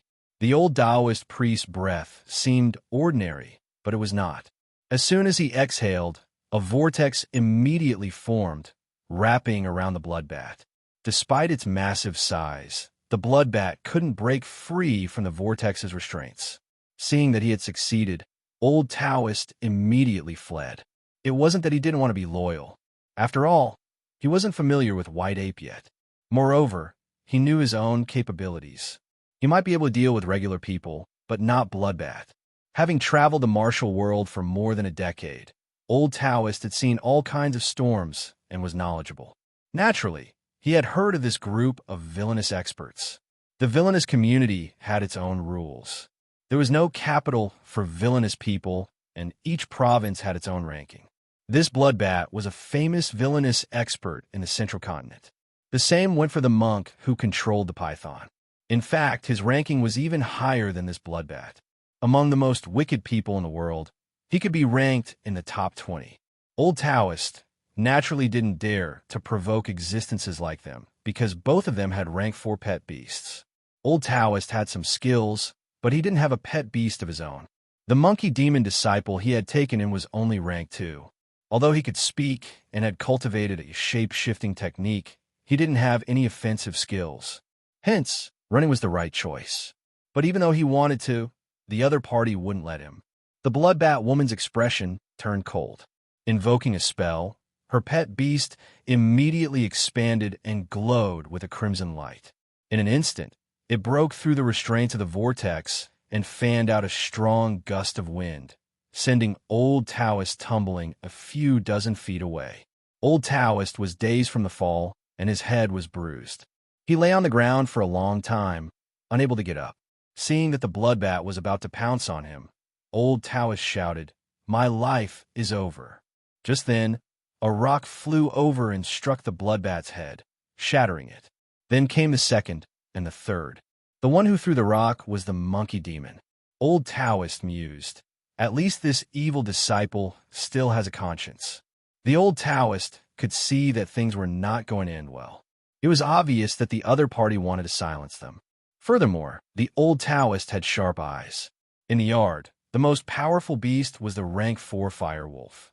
But now, it was being restrained by a jade dragon. Needless to say, the jade dragon was also rank 4. This was the jade dragon kingdom, so it wasn't strange to have a jade dragon here. But the problem was that this jade dragon was with a villainous expert. This meant that they were officials who wanted to deal with the fire wolf and white ape. This wasn't going to be easy.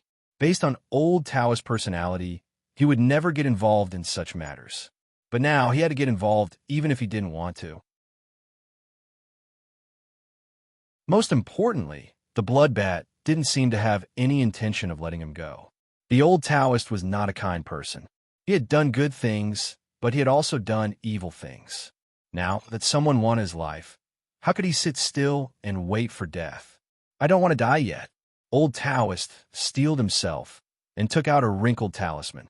That talisman appeared to be very ordinary. However, one could see that there was a row of characters written on it. Those characters were written with vigor and contained an air of righteousness. There is a dragon in the thunder lock, and he is called a saint. There is a sound from his belly drum, and he can control lightning and thunder. The old Taoist gritted his teeth as he recited the edict. The reason was simple. This was a lightning talisman.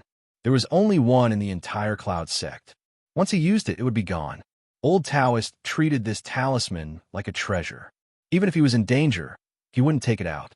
Today's situation was clearly life-threatening. If he didn't use it, he would lose his life.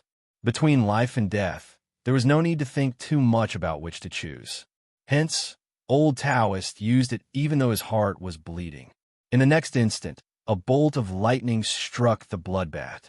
The sound was loud, but it was weaker than old Taoist expected. He thought it would be a bolt of lightning. Speaking of which, this was his first time using it. He had only heard about it from the elders in the monastery. He didn't expect this lightning talisman to be so childish. But even if it was weak, it was still a bolt of lightning. The bloodbat was immediately struck to the ground. Electric arcs crackled around its body, and a large part of its body was charred. Even though this lightning talisman wasn't that powerful, it was enough to inflict unbearable pain on the bloodbat, rendering it immobile for a moment. Not far away, the woman on the rooftop was startled. That bolt of lightning clearly wasn't summoned with the pet beast's power, as it carried a tremendous amount of power. It was a spell, an orthodox Taoist spell. The woman's instinctive reaction was fear and dread, but she quickly came to her senses. Because she saw old Taoist's wretched appearance, he must have used an external force instead of a powerful one. Otherwise, that bolt of lightning wouldn't have been so weak. How dare you hurt my pet beast? I'll make sure you die a horrible death. The woman roared angrily and cast a spell. She grabbed a cow from somewhere and threw it over. Seeing this, the bloodbat flew over and opened its mouth. The cow's blood was sucked dry in an instant. The burns on the bloodbat's body also healed quickly. Old Taoist shuddered at the sight. He was out of ideas now. Even his most powerful lightning talisman couldn't do anything. He was truly out of ideas. He couldn't win, nor could he run. He could only wait for death. In the royal capital, there was an inconspicuous and unknown tea house. Although its business wasn't that great, it was definitely an established shop that had been open for several years. Hu Ji Tea House. The owner's surname was Hu. He was an old man with no ambitions. When business was good or bad, he would set up his stall regardless of the weather. And now, Old Hu was a little afraid. Not because of any other reason. Since yesterday, 4 strange people had been sitting at his stall. Not all of them were strange. One of them looked like a scholar, which was considered normal. All right, there was also a beautiful woman carrying a swaddle. She didn't seem to be a problem either, especially the beautiful woman's appearance. TSK. She was definitely the most beautiful woman Old Hu had ever seen. She was many times better than the sallow old woman in his house. As for the other two, one looked like a fiend while the other was even more terrifying. He wore thick clothes and was tall and exuded a strange smell. Beside him was a coffin. Which normal person would bring a coffin with them? But the problem was, after these 4 people sat on the long bench for an entire day and night, something was wrong. Even the scholar and the beautiful woman carrying the swaddle were no different from normal people in Old Hu's eyes. Fortunately, these 4 people didn't do anything. They just sat there. The scholar was even sipping his tea. As for the other 3, the beautiful woman would occasionally tease the child, while the other 2 were no different from statues.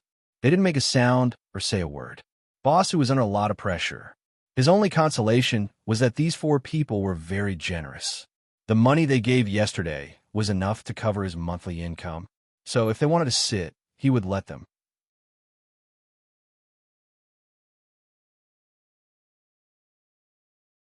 Chapter 251.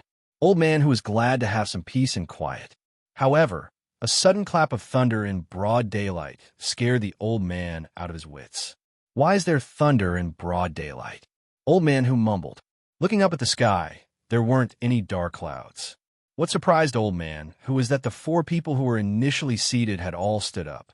Scholar said, thunder in broad daylight. Something must be wrong. Shall we go take a look? Another person said, Curator told us to wait here. Scholar, don't be a busybody. That's not right. Scholar retorted, Old Black, think about it. If Curator's disciple doesn't show up, are we just going to keep waiting? As the saying goes, plans can never keep up with changes. Something might have gone wrong, so we can't just wait here. The man called Old Black also felt that it made sense. At that moment, the beautiful woman spoke up. Scholar has a point. How about this? We'll split into 2 groups. One group will stay here to wait for Curator's disciple, while the other group will go take a look. That's a good idea. Old Black nodded. Scholar was the first to stand up. I'll go. There was no doubt that the coffin-carrying man would not go, and if he stayed, it would be the same as staying with the coffin-carrying man. Last time, the scholar had been irritated enough, so this time, he would not stay alone with the coffin-carrying man. I'll go. Black Crow could tell what Scholar was thinking. Now that he brought evil Scholar to the Jade Dragon Kingdom, he couldn't let Scholar be controlled again. The beautiful woman was none other than Madame Ghostchild. She nodded in agreement. As for Coffin Man, he didn't say a word. With that, Evil Scholar and Black Crow got up and headed towards the direction of the thunder. The four of them had arrived yesterday, and after asking around, they finally found GT house. They met up with the others and waited until now. After the Scholar and Black Crow walked out, they immediately used a technique to fly up and walk on the roof. At the same time, Evil Scholar used some unknown technique to conceal himself. This way, the people below could not see them. Old Black, do you think I'll be able to meet the curator this time? Scholar asked with anticipation. He had heard too many legends about the curator from Black Crow and had long been itching to meet him. Hence, when Evil Scholar said he wanted to come to Dragon City, he came without hesitation. I can't guarantee that. We might not be able to meet him. Black Crow was very conservative with his words. After all, the one coming to meet us this time is the curator's disciple. Disciple? That's fine too. I heard that the curator's disciple is quite extraordinary as well. I wonder if he could give me some pointers on the advancement of my white cat? Evil Scholar asked expectantly. The two of them were extremely fast, and, as they spoke, they had already arrived. As soon as he arrived, he saw a 3-meter-long bloodbat sucking the blood of a cow. The scene was bloody and frightening. Oh my, isn't this the B*TCH bloodbat? Evil Scholar said. They were all experts of the evil path, and many of them had met before. Even if they hadn't met before, they had heard of them, especially experts like Bloodbat. She was ranked just below Black Crow and could be considered quite famous. That giant bloodbat was her trademark. Black Crow didn't say a word. He swept a glance at Bloodbat and Python Monk, then at the Firewolf being restrained by a rank 4 jade dragon in the yard. He immediately frowned. Oldie mentioned that the curator's disciple's pet beast is a rank 4 Firewolf. Among Firewolves, only a handful have the potential to evolve into rank 4. Could this one be the curator's disciple's pet beast? Black Crow immediately came up with a guess. Is this one the curator's disciple's pet beast? A thought popped into Black Crow's mind. Whether it was or not, there was always a possibility. At this, Black Crow snorted. His voice was not loud, but it was exceptionally clear at this moment. Python Monk and Bloodbat immediately sensed it. They turned their heads to look, and their expressions changed. Especially Bloodbat. She immediately controlled her pet beast to fly back to her side, not even attacking the old Taoist. Because, relatively speaking, Black Crow and Evil Scholar's appearance made her extremely wary. This was much more important than dealing with the old Taoist. After all, she had no idea why these two were here. Among the villainous experts, Black Crow was undoubtedly ranked higher than Python Monk and Bloodbat, but not by much. As for Evil Scholar, he wasn't ranked highly among the villainous experts. After all, his pet beast was only rank 3. However, Evil Scholar was quite famous too. The situation suddenly became awkward.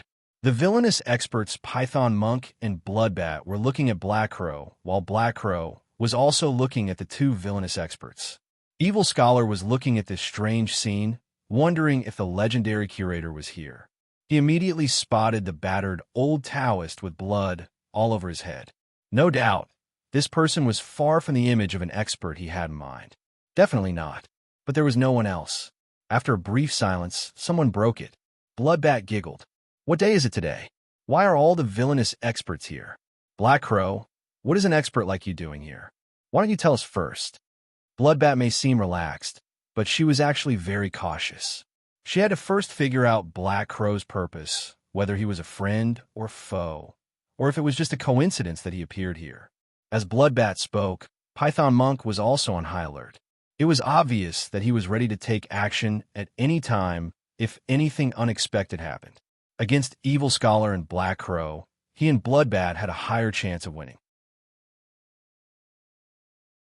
Or rather, he had a 90% chance of winning. Hence, while he was wary, it wasn't to the extent of being afraid. Evil Scholar definitely wouldn't answer this question. He turned to Black Crow to see what he had to say. Although Evil Scholar wasn't very capable and his pet beast was only rank 3, he wasn't afraid. Not at all, because besides him and Black Crow, there were the even more terrifying Madam Ghost Child and Coffin Man in the city. Black Crow sneered and pointed at Xiaohua. "You guys can't touch this fire wolf." His words were simple and concise. However, Bloodbat and Python Monk's expressions immediately changed. So, they're here for trouble. Strike first and gain the upper hand. Bloodbat and Python Monk exchanged glances and immediately made the first move. The vampire bat immediately lunged at Black Crow. At the same time, Python Monk shouted, "Mr. Jade, if you don't make a move now, we won't be able to hold on much longer." As soon as he said that, a few more Jade dragons flew out. However, they were all rank 3 instead of rank 4. Even so, rank 3 was enough to make a huge difference at this critical juncture. At the very least, Evil Scholar was immediately suppressed to the point where he couldn't move. On the other side, the Black Falcon was already locked in a fierce battle with the Vampire Bat. It was hard to tell who had the upper hand. Let's end this quickly before anything else happens. A person flew up from afar and landed beside Bloodbat and Python Monk. This person wore a cloak and a long hat that covered his face. The Jade Dragon trapping, Xiaohua, was obviously under his control. Other than that, he also had a flag in his hand. With a wave of the flag, the rank 3 Jade Dragons attacking Evil Scholar became even more ferocious. Evil Scholar was in grave danger. This is preposterous. Evil Scholar's face was filled with murderous intent. A cornered dog would jump over a wall, and a person could do anything when they were cornered. Moreover, the title of Evil Scholar, was not just for show. The white cat beside him grew in size, attacking left and right. Evil Scholar took out a grappling hook and worked with the white cat to defend against the Jade Dragons. Whenever an opportunity presented itself, he would slash and stab the Jade Dragons in frenzy.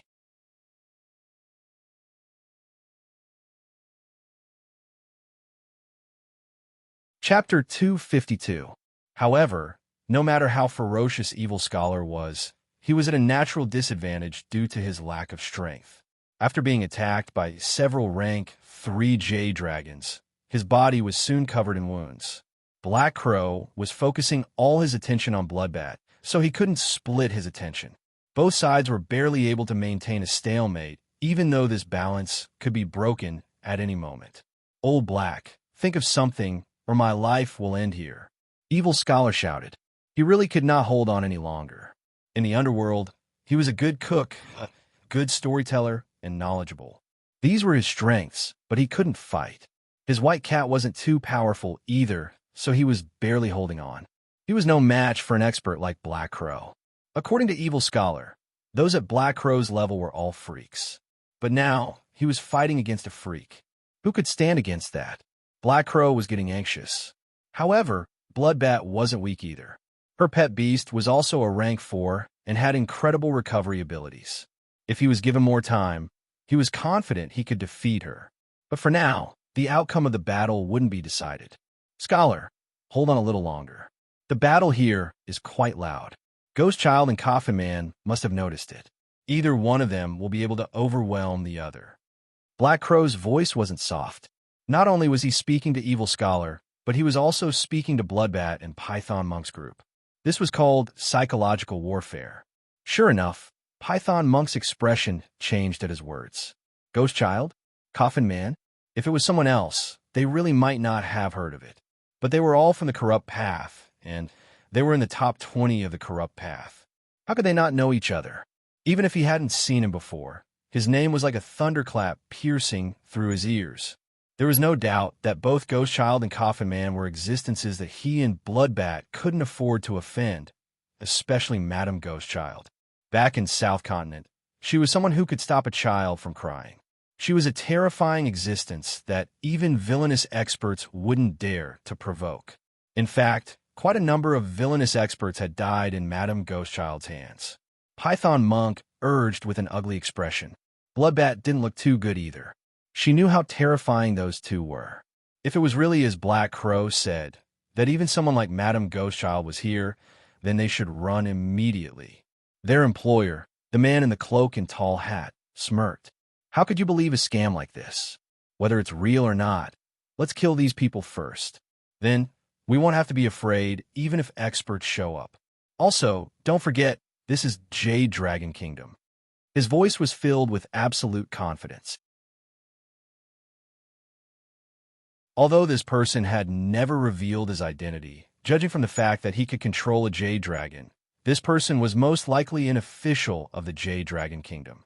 Not to mention, he was quite influential too. Python Monk and Bloodbat had an innate advantage over the others. Since that's the case, let's go all out. Python Monk grinned maliciously and played his flute again. The python strangling white ape grew thicker. Not only that, more than 10 small garland snakes, as thick as fingers, slithered out from Python Monk's sleeves. After these snakes emerged, Python Monk looked as if he had aged more than 10 years in an instant. In the next instant, these snakes pounced on Old Taoist, Black Crow, and Evil Scholar. Be careful, these snakes are poisonous. Black Crow's pupils constricted when he saw this, and he used all his strength to control the Black Falcon. However, the Bloodbat was also surrounded by a bloody mist, and its speed doubled. It entangled the Black Falcon, making it unable to split its attention. In the distance at Hu Tea House, sensing something, Ghost Child stood up and looked in the direction where Black Crow and Evil Scholar went. After a moment of thought, she turned to Coffin Man and gave him an order. Old Coffin, stay here. If Curator's disciple comes, remember to be respectful. I feel something's off over there. I'll go check it out. After saying that, Ghost Baby's figure flashed and disappeared without a trace. The Coffin Man nodded to himself and turned to look at Old Hu. The latter was very concerned and did not even dare to breathe loudly, hoping that the strange man would leave as soon as possible. Python Monk's dozen little snakes were already in front of Black Crow and the others. The situation suddenly became perilous. Just then, Madame Ghostchild arrived. Carrying her swaddle, she scanned her surroundings. Although she didn't know what was going on, there was no need to know at a time like this. All she had to do was attack. Seeing Madame Ghostchild, Evil Scholar and Black Crow were delighted. Evil Scholar was initially afraid of Madame Ghostchild, but at this moment he felt that Madame Ghostchild was as close to him as the Bodhisattva in his temple. He was happy and worried at the same time. Python Monk and Bloodbat were shocked to see Madame Ghostchild. Had it been any other day, they would be terrified if they encountered Madame Ghostchild, let alone now. They were practically using all their strength and had no strength left.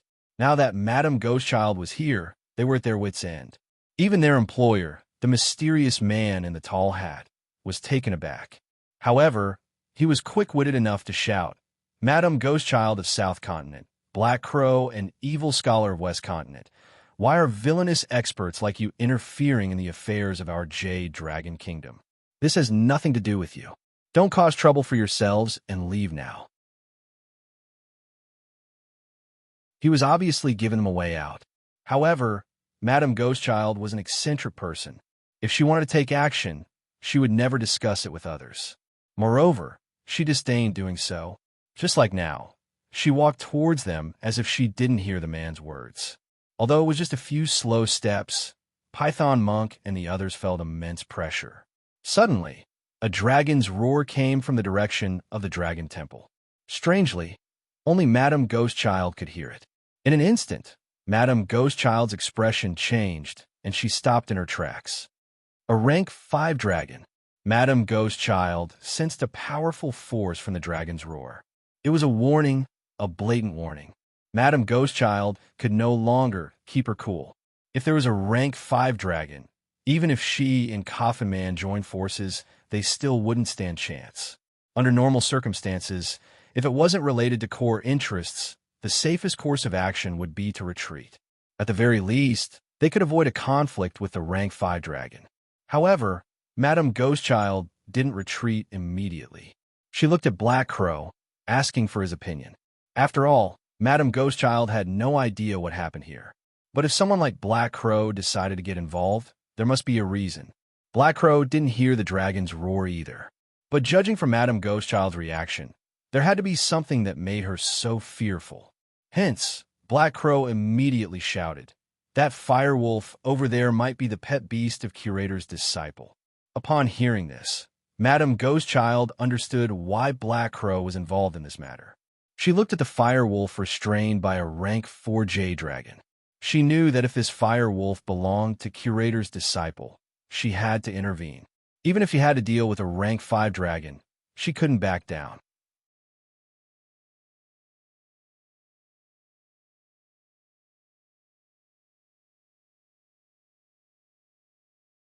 With Black Crow's ancient spell manual and a nebula flag he obtained from the old dragon, Lin Jin actually managed to learn something from it. Although it might only be a tiny bit of cultivation, it was still an orthodox Taoist technique. And so, for the next 2 days, Lin Jin used his spell and psyche to refine this flag, imbuing it with the aura of the Visitation Hall and the Museum of Deadly Beasts. He didn't expect that the flag would turn golden after being tainted by a spell. Lin Jin himself had learned the basics of the nebula barrier. Back then, he had wanted to continue his studies, but when he looked up, he realized that a lot of time had passed. There was an hourglass inside the Museum of Deadly Beasts, so Lin Jin realized that he had been inside for 2 whole days. This had never happened before. Lin Jin didn't think too much about it. He immediately jumped out of the museum and returned to Jade Dragon City. Immediately, he sensed Xiaohua's whereabouts and hurried over. When he saw the situation, he took out the golden flag and cast the nebula barrier to seal off the area. Of course, Lin Jin wasn't afraid of anyone escaping. He just wanted to seal off the area so that he could communicate with the Museum of Deadly Beasts and borrow its power. Right now, he was standing there, wearing a demon mask and the curator's door of the Visitation Hall looming behind him. His aura was terrifying, and anyone could tell that this man was an expert. Lin Jin's entrance immediately shocked the crowd. Evil Scholar and Coffin Man were both excited. Surprisingly, Coffin Man was the first to react. As Madame Ghostchild bowed, he took a step forward and knelt down to pay his respects. Others like Evil Scholar only admired and worshipped the curator, but Coffin Man was different. Even his life was saved by the curator. If it weren't for the curator's guidance to Madame Ghostchild, Coffin Man would have died several days ago. Hence, since the curator and he had a lifesaver, it was only natural for him to pay his respects. Although Lin Jin had never met Coffin Man and Evil Scholar before, he could recognize them at a glance from Black Crow and Madame Ghostchild's descriptions. On this side were familiar faces. On the other side, Lin Jin immediately spotted Xiaohua, who was restrained by a jade dragon. He frowned. It was a jade dragon again. Although this jade dragon wasn't the old dragon, Lin Jin was already displeased. Now that he had come out, he was ready to teach that old dragon a lesson, so he didn't hold back. With a flick of his wrist, a silver needle flew out. It was 10 times faster and more powerful than before. Even Lin Jin was startled by this. The silver needle pierced through the jade dragon's body. Driven by the immense destructive force, the needle flew out from the side of the jade dragon's body, leaving a bloody hole the size of a thumb. Blood splattered everywhere. The jade dragon let out a pained cry as it lost all its strength.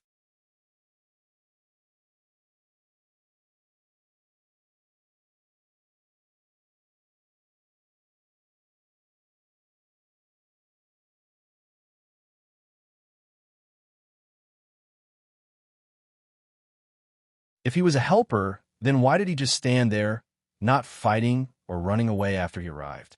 Also, when Evil Scholar killed Minister Yu, the two of them didn't seem to do anything. That was strange. Hence, when Lin Jin glanced at them through the demon mask, Python Monk immediately misunderstood. It was true that he was a villainous expert who had killed countless people and committed all sorts of evil deeds. People like him were usually desperados, but Python Monk was exceptionally afraid of death. In the beginning, he was indeed a desperado, but as he grew older, he no longer thought that way. Now, he cherished his life even more. Now that they were on the brink of death, the curator might even be thinking of ways to silence them. Hence, Python Monk decisively knelt on the ground and kowtowed, begging for mercy. Bloodbat gritted her teeth at this. She still had some pride left in her. She knew that if she were the curator, she wouldn't let her enemy off even if they were to kneel and beg for mercy. Hence, rather than waiting for death, she might as well take a gamble. Moreover, Bloodbat was confident that her pet beast had a unique ability. Perhaps it could use that ability to break free. Immediately, Bloodbat made a hand seal, and the bat behind her immediately picked her up and flew to the side. Upon reaching the boundary, Bloodbat opened her mouth and spat out a blob of tainted blood. It instantly splashed onto the barrier wall, releasing a puff of corrosive air. It sounded like a pot of hot oil being poured onto a piece of meat. Whoosh! Lin Jin frowned. He could clearly feel the instability of the nebula barrier. He had to admit that the woman who could control the bat was quite capable. However, it was a pity that Lin Jin's nebula barrier wasn't just a spell. Because it was connected to the Museum of Deadly Beasts, the blob of tainted blood couldn't break through the barrier. The next instant, Bloodbat and her pet beast crashed into the barrier wall.